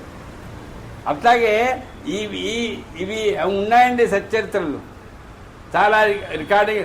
ఏం లాభమమ్మా, నువ్వు దాన్ని సద్వినియోగం చేసుకో. అక్కడ చూసి ఆ వంట ప్రయోగం చేసి ఏమండి బాగుందండి, చాలా బాగా చేసావే, కొత్తగా బాగా నేను యూట్యూబ్లో ఎక్కడో చూసి చేశాను మా ఆవిడ చెప్తాను. నిజమే, మరి నిజమే, కొత్త ఇప్పుడు మా మనవరాళ్ళు కూడా చేస్తుంటారు. కానీ నేను ఎందుకంటున్నా అంటే సద్వినియోగం చేసుకుంటున్నారు టెక్నాలజీని. అట్లాగే సచ్చరిత్ర విషయంలో కూడా మీకు ఎక్కడ సందేహం అక్కర్లే. ఉందా అండి దాంట్లో అధ్యాయంలో ఇంట్లో ఉందంటే పుస్తకం తర్వాత పోయేటోడు వీడికి వాల్సిపోతాడు. అక్కర్లేదు, ఇమీడియట్గా ఫోన్ ఉంటుందిగా చేతిలో. ఏది లేకుండా, ఒంటి మీద బట్ట లేకుండా మొబైల్ ఫోన్ అయితే అందరి దగ్గర ఉంటాయి. ఇప్పుడు మొబైల్ ఫోన్ లేనివాడు ఈ తల్లి కూడా నవ్వుతున్నది. అందరికీ ఇది అరచేతిలో అంతే. మరి దాంట్లో ఉంది కదమ్మా, లేకుండా ఉందా అంటే అట్లాంటి వాళ్ళకి ఆ ఫోన్లు లేవేమో, అదేది స్మార్ట్ ఫోన్స్. కానీ కొంత అందరి దగ్గర నేను ఎందుకంటే యూటిలైజ్ చేసుకోండి, సద్వినియోగం చేసుకోండి. ఎప్పుడైనా ఆలోచన వస్తే చాలు. అది అంటే దీనికి ఎవరండి, ఎంత వయసు అండి ఈయనకి, మనం ఏం చేయాలి, ఆ గూగుల్లో దొరుకుతుంది సార్, మనం మీకు తెలుసుగా. మరి అట్లాగే సచ్చరిత్ర గురించి కూడా కనీసం రోజుకొక అధ్యాయం విందాం, చదువుదాం అని ఆలోచన చేస్తే ఇట్లాంటివి ఎన్నో రకాలుగా మనకు కొంత అప్పుడప్పుడు కాదమ్మా. ఎట్లా ఉంటుందంటే 24 గంటల్లో హాఫ్ ఆఫ్ ది నిద్ర బద్ధకం ఏమిటోలే ఇంకా మిగతా 12 గంటల సంగతి నేను చెప్పనక ఎక్కడ. అందుకని అంటారండి, ఎంత ఎక్కువ వీలైతే అంత గురుస్మరణ గురువు సేవలో ఉందాం అనుకుంటే మనకు చేత కావడాలి. అసలు ఆ ఆలోచనే మనకు లేకపోతే మనకి ఇంక లాభం ఏముందమ్మా. అందుకని ఎంత వీలైతే అంత మనకు ఇది తపన ఉంటుందండి. నేను పోయి బాగా సంపాదించాలి ఆ తపన ఉంటే బాగా అయినా కూడా ఆ మార్కులే వస్తాయి, కొద్దిగా ఎక్కువ వస్తాయి. కానీ దీనికి మరి తపన ఎక్కడ? కానీ ఇది లభ్యం కాదమ్మా. దీనికి కారణం ఏంటి తెలుసా? ఇది లభ్యం కావాలంటే మిగతావి ఏవి లభ్యమైనా, నేను అన్ని విషయాలు చెప్పను కదా, ఏవి లభ్యమైనా అవి ఏమైతే అమ్మా పొయ్యేవి, ఏవైనా సరే పొయ్యేవి. కానీ గురు సేవలో మనం పొందే అద్వైత సిద్ధి మాత్రం పోదండి. ఎప్పటిదాకా నువ్వు చచ్చి మళ్ళా పుట్టినా కూడా, చచ్చి మళ్ళా పుట్టావు అసలు, మళ్ళా పుట్టే అవసరం ఇది పునర్జన్మ నవిద్యతే. అట్లాంటి స్థితిని ఇచ్చేటువంటి దాన్ని ఎందుకంత తొందరగా, అందుకని ఎందుకంటే అందరూ బాబా గురించి ఇట్లా చదువుకోరండి వినండి. కారణం ఇంతే, వాళ్ళకి అవసరం లేదు అది. మళ్ళా పుట్టి మళ్ళా చచ్చి, మళ్ళా పుట్టి మళ్ళా చచ్చి. కాబట్టి ఈ ఆలోచన మనస్సులోకి రాకుండా అప్పుడప్పుడన్నా చేస్తే ఈ జన్మకి కాకపోతే ఇంకో జన్మకి ఏమైంది. కాబట్టి ఇలాంటి ఆలోచనలో మూల్య శాస్త్ర ప్రవృత్తి ఎట్లా మార్చారు. ఇప్పుడు మనం వింటున్నాం అనంతరావు పాటంకర్. నిజంగా ఆయన ఎందుకు వచ్చా, బాబాను కలుద్దాం, బాబా దగ్గరికి వెళ్ళాడు. ఎవరైనా అడిగితేనేమో చెప్పేవాడు కాదు, నాకు మనశ్శాంతి లేదు, నాకు నిద్ర పట్టడం లేదు. ఎవరు అడిగారట, నాకేంటండి బాగా నాకు అన్నీ తెలుసు, ఇంతే. కొంతమంది డాంబికం భలే ఉంటుంది. కానీ బాబా దగ్గర పోయినాట, ఒక్కడే పోయినాట అండి. చూడండి, మంచి టైం చూసుకొని ఎవరు లేరట, పోయి కూర్చున్నాడ, కాళ్ళు కడిగాడట, నమస్కారం చేశాడట. స్వామి చదువుకున్నానయ్యా అన్ని, కానీ చదువుకొని వాడు హాయిగా నిద్రపోతున్నాడు, చదువుకున్న నాకేమో నిద్ర రావడం లేదయ్యా. నిద్ర రాకపోతే స్లీపింగ్ టాబ్లెట్స్ వేసుకుంటాడా? ఎందుకో స్వామి నాకేం అర్థం కావడం లేదు. అదే ఇన్ని పుస్తకాలు, ఈ వేదాంతాలు ఇవన్నీ చదువుకోవడమే తప్ప అడిగాడట. మనశ్శాంతి లేదు, విశ్రాంతి లేదు. అప్పుడు బాబా ఏం చేశాడు? మూల్యశాస్త్రిలాగా ఆ గురువుగారిని చూపించినట్టుగా చూపించాడా? మనశ్శాంతి కోసం ఇంకేదైనా చూపించాడా? ఈ నిజంగా ఆయన లీలలు, ఆయన చమత్కారాలు ఎట్లా ఉంటాయంటే ఒక వ్యక్తికే కంపారిజన్ ఉండదమ్మా. మూల్యశాస్త్రికి మూల్యశాస్త్రి, అంబాడేగరికి అంబాడేగరే, అంతరాపాఠంగా ఎక్కడికక్కడ ఎవరికి వాళ్ళు చోడ్కారే. ఎక్కడి వీళ్ళకి వాళ్ళకి పోలికలంటూ ఉండవమ్మా. అంత గొప్ప, అందుకని చాలా గొప్ప విశేషమైనటువంటి సచ్చరిత్రమ్మా ఇది. ఆ సచ్చరిత్రం బాబా ఈ అనంతరాపాఠంగా ఇట్లా అడిగితే ఒక కథ చెప్పాడండి. ఆ కథ ఏం కదా మీకు వివరంగా చెప్పనక్కల్లా మీరు చదివి ఉంటారు. ఒక వర్తకుడు నా దగ్గరికి వచ్చాడు. అప్పుడు ఒక ఆడగుర్రం వచ్చింది. ఆడగుర్రం ఏం చేసింది? 9 లద్దెలు వేసింది. గుర్రం లద్దె వేసింది. ఆ వర్తకుడు ఏం చేశాడ? ఆతృతగా అవి ఎక్కడ పోతాయో పడి ఎడిపోతాయని తన ఒంటి మీద వేసుకున్న వస్త్రాన్ని చాచి అవన్నీ పోగు చేసుకున్నాడ. ఇది చేసుకున్నాడయ్యా ఒక వర్తకుడు. అయ్యా బాబు, నాకు మనశ్శాంతి లేదు, విశ్రాంతి లేదయ్యా, నిద్రపట్టడం లేదంటే నాకు ఈ గుర్రం కథ చెప్తావేందయ్యా? ఈ గుర్రం కథ చెప్పలే, గుర్రం కథలా కాదు ఇది, గుర్ర పెంట కథ. నాకు మొదట్లో కూడా అంటే 10 ఏళ్ళప్పుడో ఎప్పుడో ఏంది పెంట కథ అనుకునేవాడిని.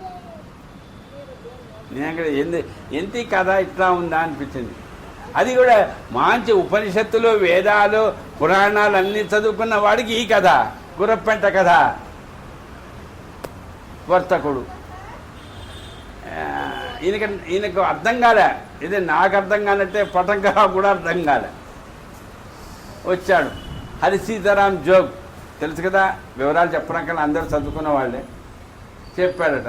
బాబా దగ్గరికి వెళ్ళావుగా, ఏం చెప్పాడు? బాబా దగ్గర చెప్పింది చెప్పాడు. బాబా అన్నాడు, ఏదో గుర్రపు కథ చెప్పాడా. నాకేం అర్థం కాలేదు, నాకు అసలు కథ ఎందుకు చెప్పాడు అన్నాడు. బాబా ఏ కథ చెప్పినా దానికి అర్థం ఉంటుంది.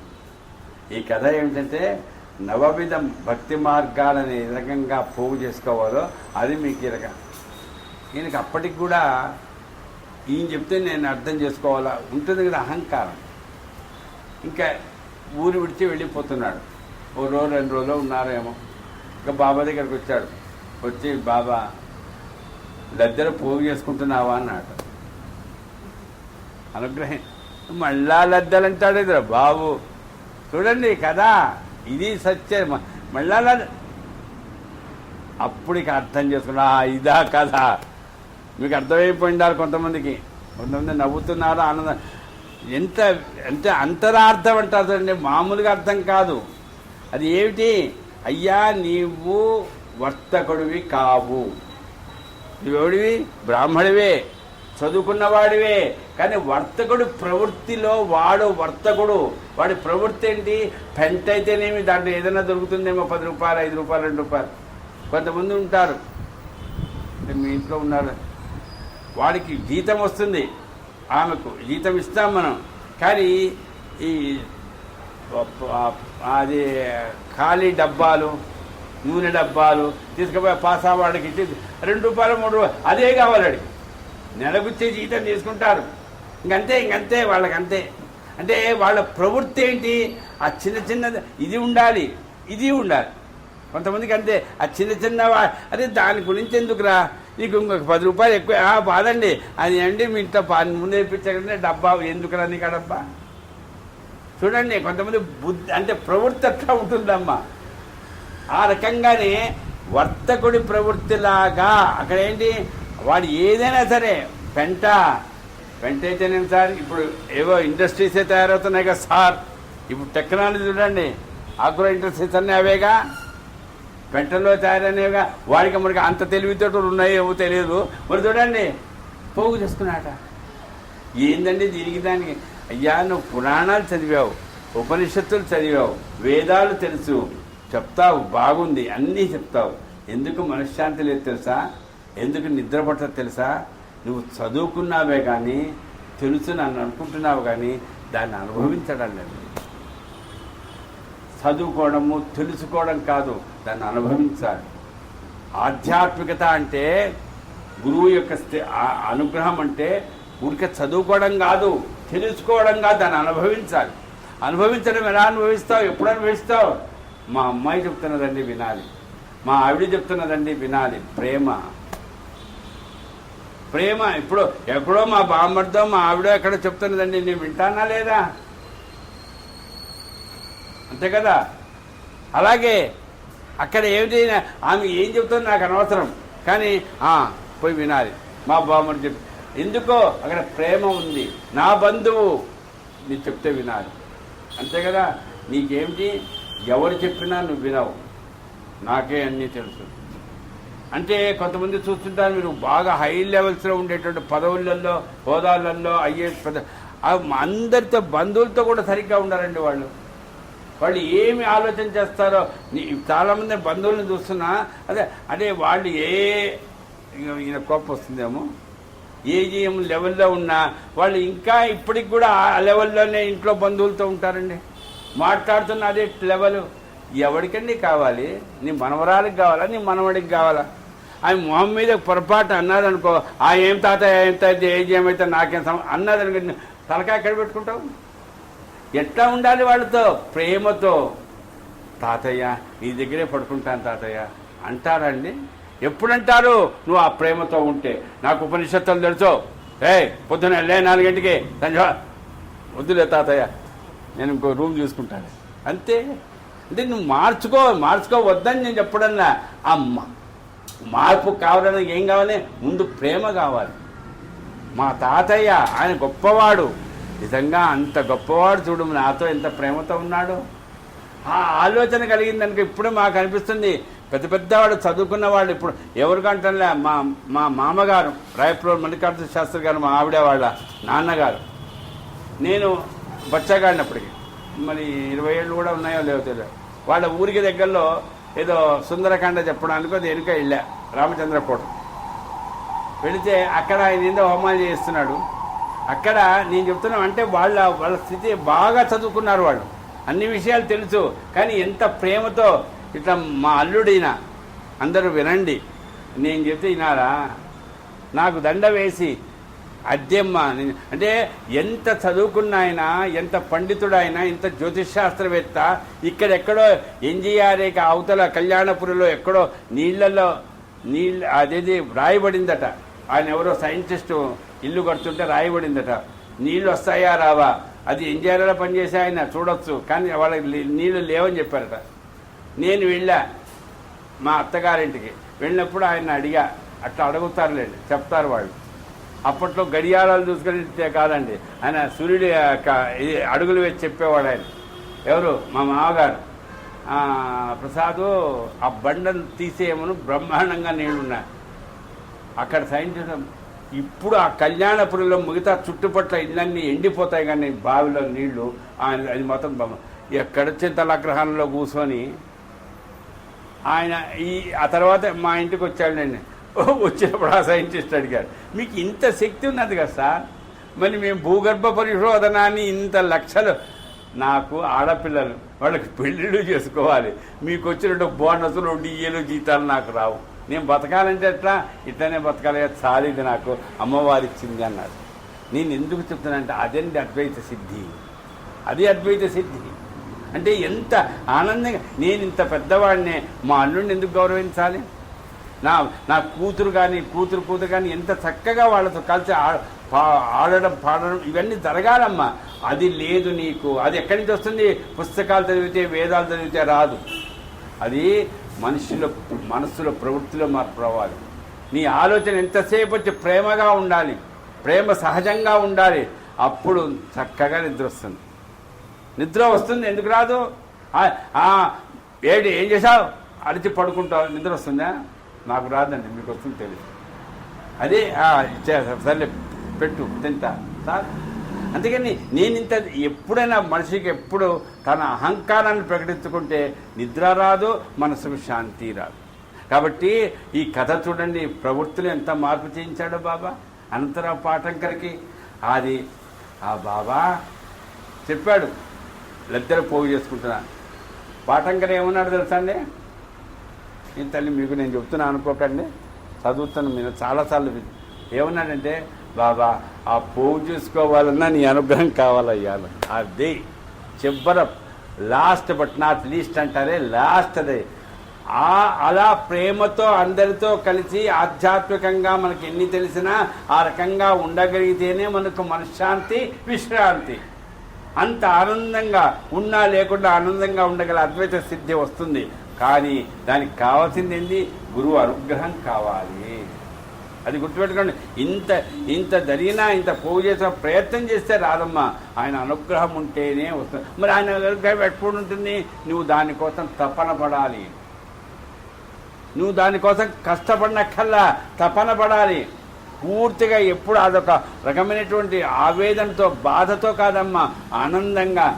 ఏమయ్యా ఎప్పటికొస్తుందా? ఎప్పటికైనా రాకపోని ఆయన సేవలో ఉండాలి. నాకేం తక్కువైంది అనుకున్నటువంటి స్థితిలో ఉంటే నీకు తెలియకుండానే ఆ ఆధ్యాత్మికంగా అద్వైత సిద్ధిని నువ్వు పొందుతావు. అదండి సచ్చరిత్ర. చివరిగా ఒక కథను గుర్తు చేసి మీ ముందు సెలవు తీసుకుంటాను. మొన్నటి కంటే నిన్న ఆలస్యం చేశాను, ఈరోజు ఇంకా కాస్త ఆలస్యం చేస్తానేమో తెలియదు, కానీ చెయ్యను. గుర్తుందమ్మా. అయితే ఇప్పుడు చివరిగా ఈరోజు గుర్తు చేసుకోవాలనుకున్నాం. ఇప్పుడు అనంతరావు పాటంకర్ కథ విన్నాం, మూలే శాస్త్రి గారి కథ విన్నాం, అంబాడేగర్ గారి కథ విన్నాం. ప్రవృత్తిలో మార్పు చేసి అద్వైత సిద్ధిని అందిస్తుంది సత్యం. ఒక ఆయన బాబా సేవకుడు అంటే బాబాను పూర్తిగా గురువుగా నమ్ముకున్నాడు. కొన్ని చిన్న ఆలోచనలు ఉంటాయండి కొంతమందికి, అది సూక్ష్మంగా ఉంటుంది, అది కూడా అహంకారమే. బాబాకు తెలియదా? నా గురువే అయినా నా గురువుకు తెలియదా? నేను చెప్పాలా ఆయనకి అని ఆలోచన. అది చాలా తప్పండి. నీవు గురువు దగ్గరికి వెళ్ళి ఇది నేను నేర్చుకోవాలి, తెలుసుకోవాలి, చదువుకోవాలన్నప్పుడు ఆయన అడగాలి. ఆయనకు తెలీదా? చాలా తప్పదు. చాలామందికి ఆలోచన చేయండి. ఇంత నేను చెప్పనకల్లా అందరూ బాగా పెద్దవాళ్లే. ఎవరు? బివి దేవ్ అనేటువంటి ఆయన బాగా హోదాలన్నీ ఉన్నవాడు. ఆ రోజు డిప్యూటీ తహసీల్దార్. సరే, మీకు అన్ని విషయాలు చెప్పనక్కర్లేదు. ఆయన ఏం చేశాడు? ఆయనకి జ్ఞానేశ్వర్ అనే పుస్తకం చదవడానికి విగ్రహం కలుగుతున్నదట. తెలుసు కదా, ఈ కథ విన్నారా తల్లి? వినుంటారు. కానీ ఎప్పుడో పుస్తకం తెరిచినా ఏదో అది హేమాడి పంత్ గారు రాసింది ఏం తెలుసా? ఆయన జ్ఞానేశ్వరి అంటే చాలా గొప్ప యోగీశ్వరుడు. ఆయన మహారాష్ట్రలో ఎవరైనా ఆధ్యాత్మికంగా ఆలోచన చేసేవాళ్ళు #1 ఫస్ట్ ఎవరిని గుర్తు చేసుకుంటారు తెలుసా? వినాయకుడిని. నెక్స్ట్ ఎవరిని గుర్తు చేసుకుంటారు తెలుసా? రాముడిని, కృష్ణుడిని కాదండి, జ్ఞానేశ్వర్ మహారాజ్. అంతే, జ్ఞానేశ్వర్ మహారాజ్ అంత ఇదండి. అట్లాంటి జ్ఞానేశ్వరి అనేటువంటి ఆయన రాసింది. అది ఏమయ్యా అంటే భగవద్గీత యొక్క సారాంశం అంతే. అయితే అది చదవడానికి ఈయన ఏకాంతంగా కూర్చొని చదవడానికి పోతేనే ఏదో మనసులో అశ్లీలంగా ఏవో ఆలోచనలు వస్తున్నాయి. ఏమాడి కొంత రాసేసాడంటే ఆయన చెప్పితేనే రాస్తారు కదండి. అట్లా వస్తాయా సార్? చదువుకుంటున్నదేమో జ్ఞానేశ్వరి ఎట్లా వస్తాయి సార్ అని అడగండి. చాలామందికి అట్లా వస్తాయి. మరి ఏం చేయాలి? అప్పుడు ఎవరినన్నా గురువునో ఎవడో పట్టుకొని, ఎందుకో స్వామి నాకు ఇంత బాధగా ఉంది, అన్నీ చదువుతాను, మరి ఇది చదివే నాకు ఈ రోగం పుడుతుందే అని ఎవరిని అడగాలి? ఆయన గురువుని అడగాలి. చెప్పాడట ఎవరికి? జోక్కి. అయ్యా నా పరిస్థితి. అప్పుడు జోక్ చెప్పాడు. అయ్యా పోయి బాబా దగ్గర ఒక పుస్తకం ఇవ్వు, ఆయన అడుగు, ఆయన ఏమంటాడో విను, అనుగ్రహిస్తాడు ఆయన. అంటే ఆయనకు తెలీదా? ఇదండి అర్థమైపోయింది కదా. ఇంకా నేను ఎక్కువ వివరంగా ఈ మనస్తత్వం కలిగిన, ఈ ప్రవృత్తి కలిగినటువంటి వాడికి మరి అద్వైత సిద్ధి వస్తుందమ్మా? రాదు. ఏదో మనసుకు అశాంతి, అయ్యో ఏంటి పుస్తకం, అంతే కదా. బాబా ఏం చేశాడు? ఎంత గొప్ప చమత్కారం ఉండే బాబా. ఇప్పటికి 4-5 కథలు విన్నాం. 4-5 కథ ఒక కథకు ఒక పోలిక లేదు. ఒక్కొక్క చోట ఒక్కొక్క రకమైన ట్రీట్మెంట్, నివారణ. అలాగే ఇక్కడ ఏం చేశాడు? ఓ రోజు వచ్చాడట, వేదిక జ్ఞానేశ్వర చదవ వచ్చాడట, ఎవరూ లేరండి. బాబా ఏం చేశాడట? ఈయన అడగల, జ్ఞానేశ్వర కూర్చున్నాట. కూర్చుంటే అప్పుడు బాబా అన్నారే, ఇక్కడ పాత బట్టలేవో ఉన్నాయిరా, చినిగిపోయినవి, కాస్త వెతుకన్నాడు. మీ దగ్గర పాత బట్టలు ఏంటి బాబా? వెతకరా అన్నాట. వెతికాడటండి. వెతికాను బాబా. ఎక్కడ? ఒరేయ్ నువ్వు దొంగవురా అన్నాడు. ఏంటి బాబా? ఏంటి? ఈ చీకిపోయిన బట్టలు ఇక్కడే ఉన్నాయి ఇప్పటిదాకా, అవి నువ్వు దొంగిలించావు. ఏం దరిద్రం బతుకురా, బట్టనెత్తి వచ్చింది, ముసలితనం వచ్చింది, ఇప్పుడు కూడా నీ పాత గుడ్డ పేలికలు దొంగిలించే బుద్ధేనా అన్నాడు. అమ్మ నాయను, ఇంకా చూడండి ఎంత ఎంత బాధపడ్డాడంటే. ఎవరో బివి దేవ్. ఎందుకు బాబా? ఒకటే తిట్లండి, నువ్వు దొంగవురా, నువ్వు దొంగవురా. నేను దొంగను కాదు బాబా. ఇంకా చెప్పాడట, నీకు మంచి శాలువా కొని ఇస్తా, నాకు జీతం వస్తుంది, కానీ ఈ గుడ్డ పేరుగా దొంగిలించారు కర్మ నాకెందుకయ్యా. వినడే, రే ముసలోడా, బుద్ధి పో. అందుకని వృద్ధస్థావత్యంత, ఆ ముసలితనం వస్తే తెలియదు కండి, ఆ బుద్ధి దరిద్ర బుద్ధి ఏం బుద్ధిరా అన్నాడు. ఎక్కడ నాకు అయిపోయిందండి. చివరికి అప్పటికే దీక్షిత్ గారు ఎవరో ఉన్నారట, వాళ్ళు చూశారట, అమ్మ నాయన ఇదేదో బీవీ దగ్గర కొట్టేటట్టున్నాడు బాబా అని మెల్లగా తీసుకొని వెళ్ళిపోయారు. మధ్యాహ్నం అయిందట, కాస్త అందరు తిన్నారు.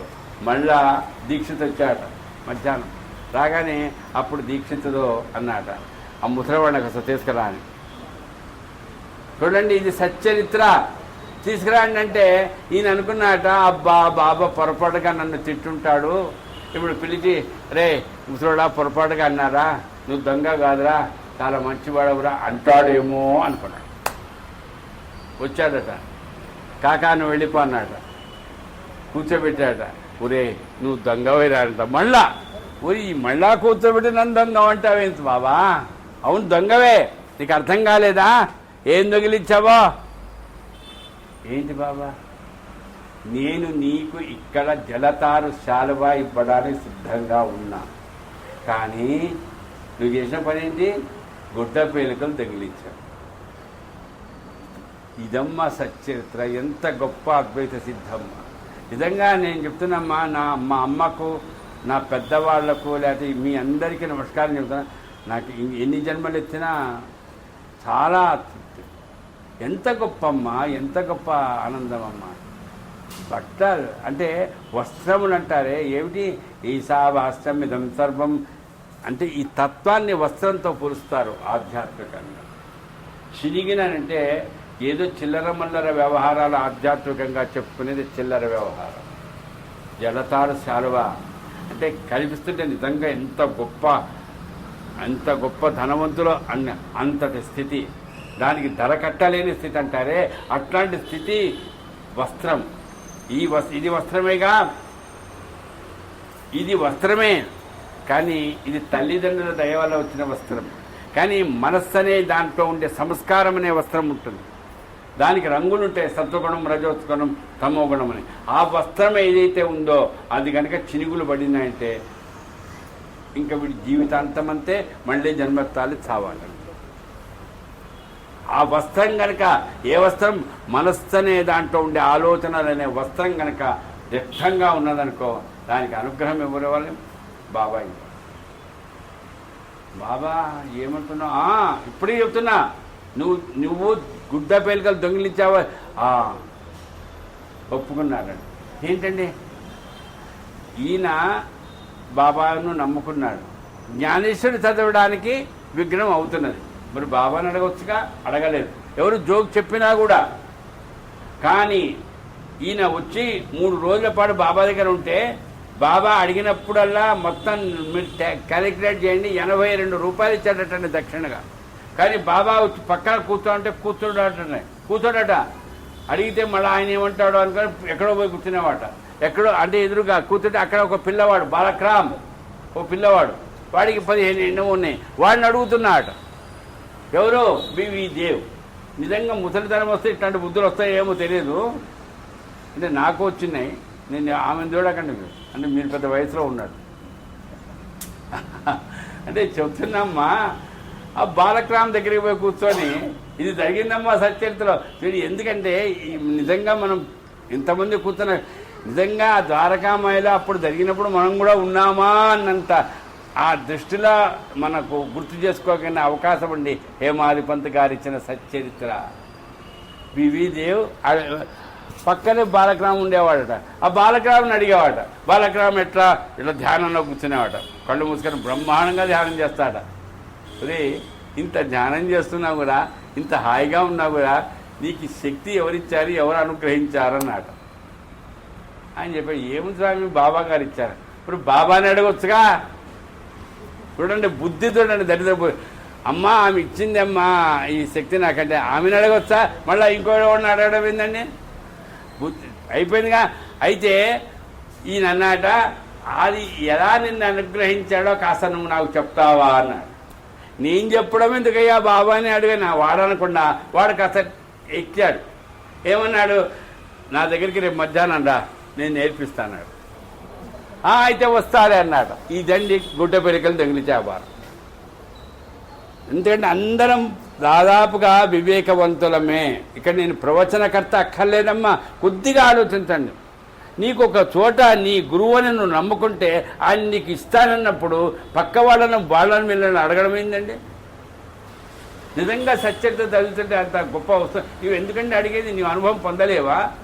అమ్మ తల్లి, మీరు మానవాళ్ళు ఇద్దరు నవ్వుకోండి, నేను పొరపాటు చెప్తే చెప్పండి. ఎందుకంటే మనకి ఎంత ఆలోచన అంటే, మనకు ఆయన అన్ని ఇవ్వడానికి సిద్ధంగా ఉన్నాడమ్మా. సచ్చరిత్రలో ద్వారా ఆయన వేదము, వేదాంగాలు, ఉపనిషత్తులు, మామూలు సమస్యలు, లౌకికమైన అత్తాకోడళ్ల మధ్య ఉండే వాటికి సమస్యలు పరిష్కారం అన్నీ ఇవ్వడానికి ఆయన సిద్ధంగా ఉంటే ఇంకెవరిని అడగడం ఎందుకమ్మా? అంతే కదా. కానీ మనం ఏం చేస్తాం, ఆ బివి దేవ్ మధ్యాహ్నం వస్తే వాడు అంతే కదండి. మనం ఎవరన్నా అడిగితే అదే లెవెల్ చేస్తాం. అట్లా వీడు పోయినాడు. ఎవడు? ఈ ముసలుడు. ఆ బాలక్రామ్ దగ్గర పోయినాడు. ఆ బాలక్రామ్ దగ్గర పోయినప్పుడు బాబా ఏం చేశాడు, ఒక కుష్ఠుడిని పిలిచాడట. పిలిచి, రై ఆ బీవీదేవిని పిలిచి రాపోరా అన్నాడు. ఆ బీవీదేవి అప్పుడు వాళ్ళ ఇంట్లో ఉన్నాడు. వచ్చాడట. ఏం చేస్తున్నావు? ఎక్కడ బాలక ఏం చేస్తున్నావు? మీరు ఆయనకు చక్కగా అనుగ్రహించారట. ఎలా అనుగ్రహించాడో అని చెప్తా అన్నాడు. అది చెప్పబోతున్నాడు. చెప్పాడా? చెప్పలేదు. చెప్పబోతుంటే వీడు వచ్చాడు, నన్ను పిలుచుకొచ్చాడు. అంటే వీడు పిలవకుండా ఉండుంటే వాడు చెప్పేవాడు, నువ్వు వినేవాడు ఉన్నాడు. ఈ బుద్ధి ఏం బుద్ధి అండి? దరిద్ర బుద్ధి కాతే. చూడండి ఎంతంటే మా కన్న తల్లి నువ్వు నా దగ్గర కూర్చోరా నేను నేర్పిస్తానని అందుకే నేను చెప్తుంటానండి, ఇంట్లో చదువు, ఇంట్లో మందు, ఇంట్లో పనికిరాదని కొడుకును కానీ వాళ్ళు వినరమ్మా. వాళ్ళ వాళ్ళ వాళ్ళ బుద్ధి అంతే. ఎవడో చెప్తే ఎవడో ఆమె అమ్మకేం ఇంకంటే అదే పట్టుకుంటారు. ఆమె అంటే మనకు బాగా నేర్చుకోవాల్సిన విషయాలు ఇవేనమ్మా. అంటే బాబాయ్ ఏం చేస్తున్నాడు, నేను అప్పుడు దొంగవా కాదా? బాబా దొంగనే, బాబా దొంగనే. అప్పుడు అన్నాడు జ్ఞానేశ్వరి తీసుకురాపో, జ్ఞానేశ్వరి తీసుకురాపో. తీసుకొచ్చాడు, ఇచ్చాడు. ఎంత గొప్ప మనకు అనుగ్రహం ఇస్తున్నట్టే సచ్చరిత్ర ఇప్పుడే ప్రారంభం కాబోయే ముందు ఈ తల్లి చెప్పింది. స్వప్నం నిద్రలో కూడా మనల్ని విడిచిపెట్టాడండి బాబా. నీకు నేను చెప్పానుగా, నువ్వు మర్చిపోతావు తల్లి. నీకు పిల్లలు, పిల్లల పిల్లలు, వాళ్ళ గోళ ఇవన్నీ నాకు లేవు, కానీ నీకు నీ సంగతి అయినా కూడా నిన్ను కూడా నేను గుర్తు చేయాలి. తప్పదు, నాకు తప్పదు కదా. తాతగారు, అమ్మమ్మ, నాయనమ్మ ఆ పిల్లలు మర్చిపోయి ఆయన లేపుతారు కదా. ఎందుకమ్మా లేపే లేవరా, వీళ్ళకి ఏం పని అండి, వీళ్ళకేం రేపటి పెడతారా? లేదు అని అంతే తప్పన. అట్లాగే ఆయనకేంది నిద్రలోనైనా ఏదని ఇక్కడ వీళ్ళు చెప్పేది ట్యూషన్లకు బొమ్మనో లేకపోతే హోంవర్క్ ఇవి చెప్తారు. అక్కడ ఆయన చెప్పేది ఏంటి, ఆధ్యాత్మికమైన విషయాలు. అది తేడా. అంటే అద్వైత అది ఏం చేశాడు, ఓ రోజు తెల్లవారుజామున బీవీదేవ్ ఎక్కడో పై అంతస్తులో పడుకున్నాడు, నిద్రపోతున్నాడు. మెలకు వచ్చినట్టుగా నిజంగా కళ్ళల్లో స్వప్నంగా కాదు, నిజంగా బాబా అడుగుతున్నాట, జ్ఞానేశ్వరి చదివావా, చదువుతున్నావా? చదువుతున్నా. లేదు చదవలేదల్లా, చదువుతున్నా. అడిగాడట బాబా, అర్థమవుతున్నదా? ఏం లేదు బాబా. ఎందుకు అర్థం కావాలా? ఏమో నాకు తెలియదు బాబా. మరి ఎందుకురా చదివేది? తిట్టొచ్చు కదా. ఎందుకు చదువు ఏంలా, ఎందుకు చదవాలి? నీకు ఎందుకు అర్థం కావడం లేదో తెలుసా? తెలియదు బాబా. చదివేటప్పుడు నేను ఎదురుగ్గా ఉన్నానని చదువు. చదివేటప్పుడు చదివిన దాన్ని పక్క వాళ్ళకి చెప్పేటట్టుగా ఉండేటట్టుగా చదువు. చదివేటప్పుడు మళ్ళీ మళ్ళీ దాన్ని గుర్తు చేసుకునేటట్టుగా చదువు. చదివేటప్పుడు ఎప్పుడు కూడా బద్ధకం లేకుండా చదువు. ఈ 4 లక్షణాలు. అమ్మ ఈ మధ్య మీరు ఎందుకు పుస్తకం తీసుకొని రాయడంలే, నేను కూడా రాసుకోను, రికార్డు కాబట్టి వింటున్నా, అప్పుడప్పుడు వింటున్నా. ఈ 4 లక్షణాలు సచ్చరిత్ర కానీ ప్రత్యేకంగా ఆ మహాత్ముల చరిత్ర చదివానండి ఒకసారి. అర్థమైందాయా? ఏమో సార్, ఏమో ఏందో పిచ్చోడు కలలాగా ఉంది. ఎందుకుంటుంది? అదే చదివేటప్పుడు ఎందుకని మన పిల్లలకి చెప్తాం, ఏది రే నేను ఎదురుగ్గా ఉన్నాను, పుస్తకం తీసి చదవరా. ఏంది వాడు చదువుతున్నట్టే ఉంటుంది, వాడు నిద్రపోతాడు కదా. అందుకని ఏం చేస్తే పెద్దగా చదువు అంటారు అక్కడ. ఇక్కడ పెద్దగా అనే దానికి ఇంకొక అర్థం చెప్పాడు. మళ్ళీ అంటే ఆ పెద్దగా అంటే ఇప్పుడు నేను ఉన్నా చిన్నప్పుడు మా అమ్మ చెప్పింది, మా నాన్న చెప్పాడు, రే చదివాడు పెద్దగా చదవరా. నేను చదవాలండి, ఎందుకు? నిద్ర వస్తుందిగా. అది బాల్యం, అది పిల్లతనం. అందుకని ఏం చేస్తాడు పెద్దవాళ్ళు, పెద్దగా చదివితే నువ్వు చదువుతున్నావో లేదో నిద్రపోతున్నావో తెలుస్తుంది మాకు. అందుకని నోటి నుంచి రాలేదనుకో నిద్రపోతున్నావు, రైట్ లేదా. ఇంకోటి నేనున్నానని, అదిగో నాన్న వస్తున్నాడు, అప్పుడు పుస్తకం తెస్తాడు. అమ్మ ఏం చేయదుగా, ఊరుకుంటాడు. ఇవన్నీ మనం చూస్తున్నాం అమ్మ పిల్ల. కానీ మన దగ్గరికి వచ్చేటట్టుకు మాత్రం సచరిత్ర అండి పర్వాలేదండి. ఆయన చాలా సింపుల్గా అనుగ్రహిస్తాడు స్వామి. ఆయనంత గొప్పవాడు ఎవడు లేడు. మా తాత లాంటి వాడండి ఆయన. ఏం తాతయ్య అంటే పలుకుతాడు. నువ్వు మీ తాతయ్యకి ఇవ్వలేవో, మీ నాన్న ఆయన మీద ఏంటమ్మా నీ డిమాండ్? అయినా ఆయనకేం కోపం రాదమ్మా. చివరికి బాబా అడిగాడు, ఇంతకు బాబాని అడిగాడు లాస్ట్ క్వశ్చన్, బాబా అసలు ఎందుకు చదవాలి అన్నాడు. ఇంతసేపు ఏమో చదివితే అర్థంగా అసలు ఎందుకు చదవాలయ్యా జ్ఞానం? అది నువ్వు చదువుతుంటే మధ్యలో విగ్రహం అసలు ఎందుకు చదవాలో కూడా నీకు తెలియదా? అందుకని అమ్మ గుర్తుపెట్టుకోండి, అసలు మనం ఏ పని చేసినా దానికి ఒక లక్ష్యం ఉండాలి, ధ్యేయం ఉండాలి. అది లేకుండా ఏ పని చేయకూడదు, ప్రత్యేకించి ఆధ్యాత్మికమైన విషయాల్లో. చివరిగా ఒక విషయం గుర్తు చేస్తాను. లౌకికంగా రమణ మహర్షి పేరు వినుంటారు, చాలా అందరికి తెలుసుగా. అతని పేరు శ్రీనివాస్ గారు. ఆయన మంచి ఫుట్బాల్ ప్లేయర్. మీకు తెలుసో తెలియదో నాకు తెలియదు. అయితే ఎట్టండి ఒక ధ్యేయం అంటూ లేకపోయింది, ఇంకా కాస్త మళ్ళా ఇంకో జన్మ ఉంటే బాగుంటుందేమో అది సంపాదించుకోవడానికి అని అడిగాట. అప్పుడు అనట, నీకు ఫుట్బాల్ ఎప్పుడైనా చూసావని అడిగాట. 45 నిమిషాలు టైం ఇస్తారు. తెలుసు కదా మీకు ఫుట్బాల్ ఆడేవాళ్ళు ఆడకుండా చూస్తారు కదా టీవీలలో. అంటే ఈ కోర్టు ఆ కోర్టు మారుతారు. 90 నిమిషాలు అయిన తర్వాత ఎవడో వచ్చి నాకు ఇంకొక 2 నిమిషాలు ఇస్తే గోల్ కొట్టేవాడిని అంటే కోరుకుంటారండి. ఇస్తారా 2 నిమిషాల టైం? నీకు 90 నిమిషాలు టైం ఇచ్చారు. 45 ఈ కొట్టు నుంచి ఆ కొట్టు ఇక్కడ నిన్ను మొత్తం అందరినీ మార్చారే. అప్పుడేమో నువ్వు చేత కాలేదు నీకు, ఇప్పుడు నీకు మళ్ళా 2 నిమిషాలు అంటే మళ్ళా జన్మెందుకురా, ఇప్పుడు వచ్చింది చాలరా. ఇదే తపనమ్మా, నేను గోల్ కొట్టి తీరాలంటే నా కాళ్ళు ఎట్లన్నా ఆ గోల్ వైపు ఉన్న ఆ లక్ష్యం ఉండాలమ్మా. అది చదువులో అన్ని, కానీ ఆధ్యాత్మికతలో కూడా. అందుకని ఆధ్యాత్మికత అనేది బాబా చరిత్ర ద్వారా గుర్తు చేసుకోవాల్సింది. థియరిటికల్ సబ్జెక్ట్ కాదు, ప్రాక్టికల్ సబ్జెక్ట్. నువ్వు ఆచరణలో పెట్టు, అనుభవించు, అంతేగాని ఊరికి చెప్పుకోవడానికి కాదు. నేను అందుకనే చెప్తా, ఏం సార్ మీరు నా కోసమే చెప్పుకుంటాను. అది 2 3 1000 మంది కుట్టని ఎవరింతవరకు దాంట్లో ఆనందం పొందుతారో అది వాళ్ళ. నేను మనల్ని చేసుకున్నా, తృప్తిగా ఉన్నాను సార్. కానీ ఇది ఆధ్యాత్మికంగా ఇంత చెప్తున్నా కదా, మరి నాకు ఎట్లాంటి ఏమవుతుంది, కష్టం వస్తుంది, ఎంతో బాధలు వస్తాయి. అప్పుడు మీలాంటి వాళ్ళు ధైర్యం ఇస్తారు.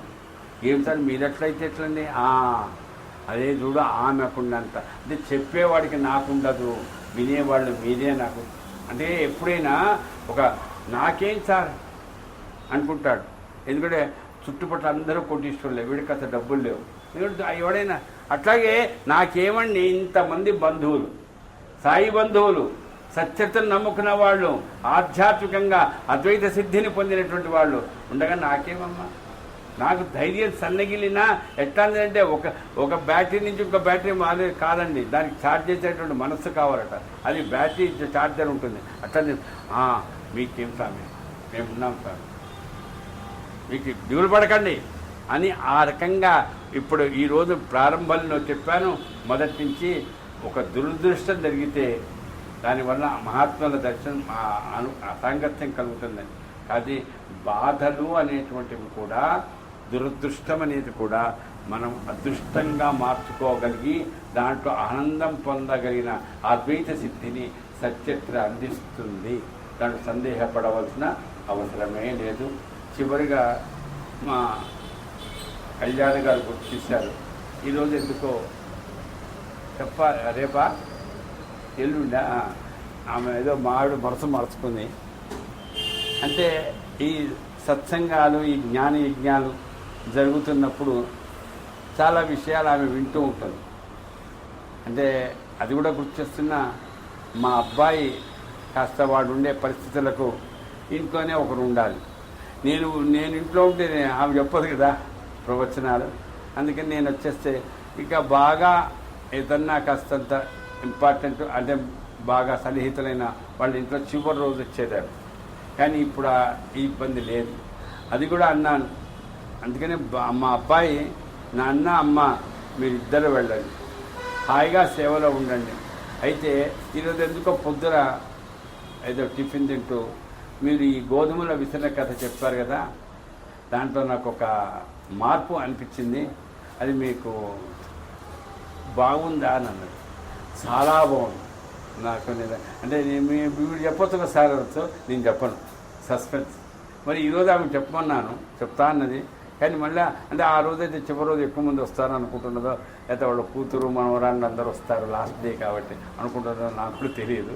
మొత్తం మీద అంటే మనం వింటున్న కొద్దీ, మీరు వింటున్నారు, ఆమె విన్నది, మీలో కలిగే ఆలోచనలో ఇంకా నాకు కూడా తట్టని విషయాలు తట్టుతాయి. దానివల్ల నాకు ఎక్కడ నేనేమి అదే నేను తెలిసిన విషయాన్ని ఇంతకంటే గొప్పదా ఇదని నాకు ఇట్లాంటివి లేదు. అది మా అమ్మ చెప్పినటువంటి నాకు ఉపదేశం అది.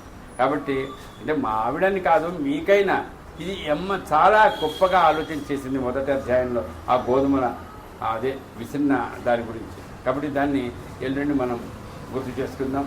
మీ అందరి ముందు ఈరోజు ఈ రకంగా 3వ రోజు 615వ జ్ఞానయజ్ఞంలో ముగింపుగా కాదండి, రేపు ఎల్లుండి స్వస్తి జరుగుతుంది 615వ జ్ఞానం. అందుకని దీన్ని స్వస్తి అంటాం, ముగింపు అనడానికి లేదు.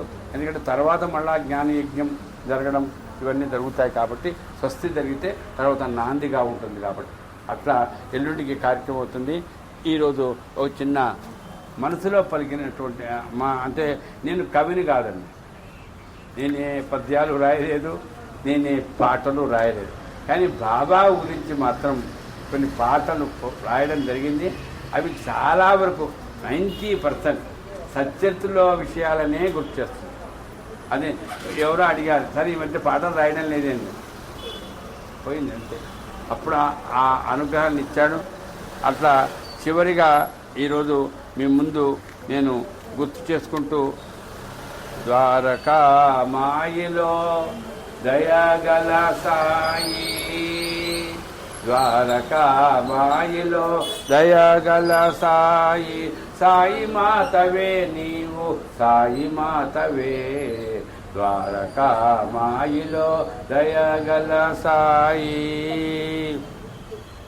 అన్నదానమే చేసి అన్నపూర్ణవైనావు, అన్నదానమే చేసి అన్నపూర్ణవైనావు, ధునిలో విభూతినిచ్చి అష్టలక్ష్మివైనావు, ధునిలో విభూతినిచ్చి అష్టలక్ష్మివైనావు, ద్వారకా మాయిలో దయగల సాయి.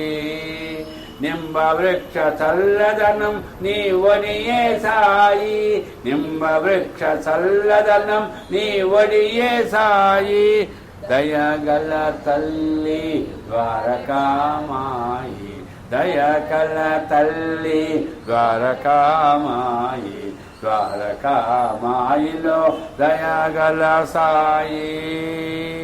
సప్తశృంగి నీవే సద్గురువు నీవే, సప్తశృంగి నీవే సద్గురువు నీవే, నీ బిడ్డలకేమి భయము లేదు సాయి, నీ బిడ్డలకేమి భయము లేదు సాయి, ద్వారకా మాయిలో దయగల సాయి. హేమాది పంతచే నీ కథలను రాయించి, హేమాది పంతచే నీ కథలను రాయించి, సచ్చరిత్రనందించి సరస్వతి వైనావు, సచ్చరిత్రనందించి సరస్వతి వైనావు, ద్వారకా మాయిలో దయగల సాయి.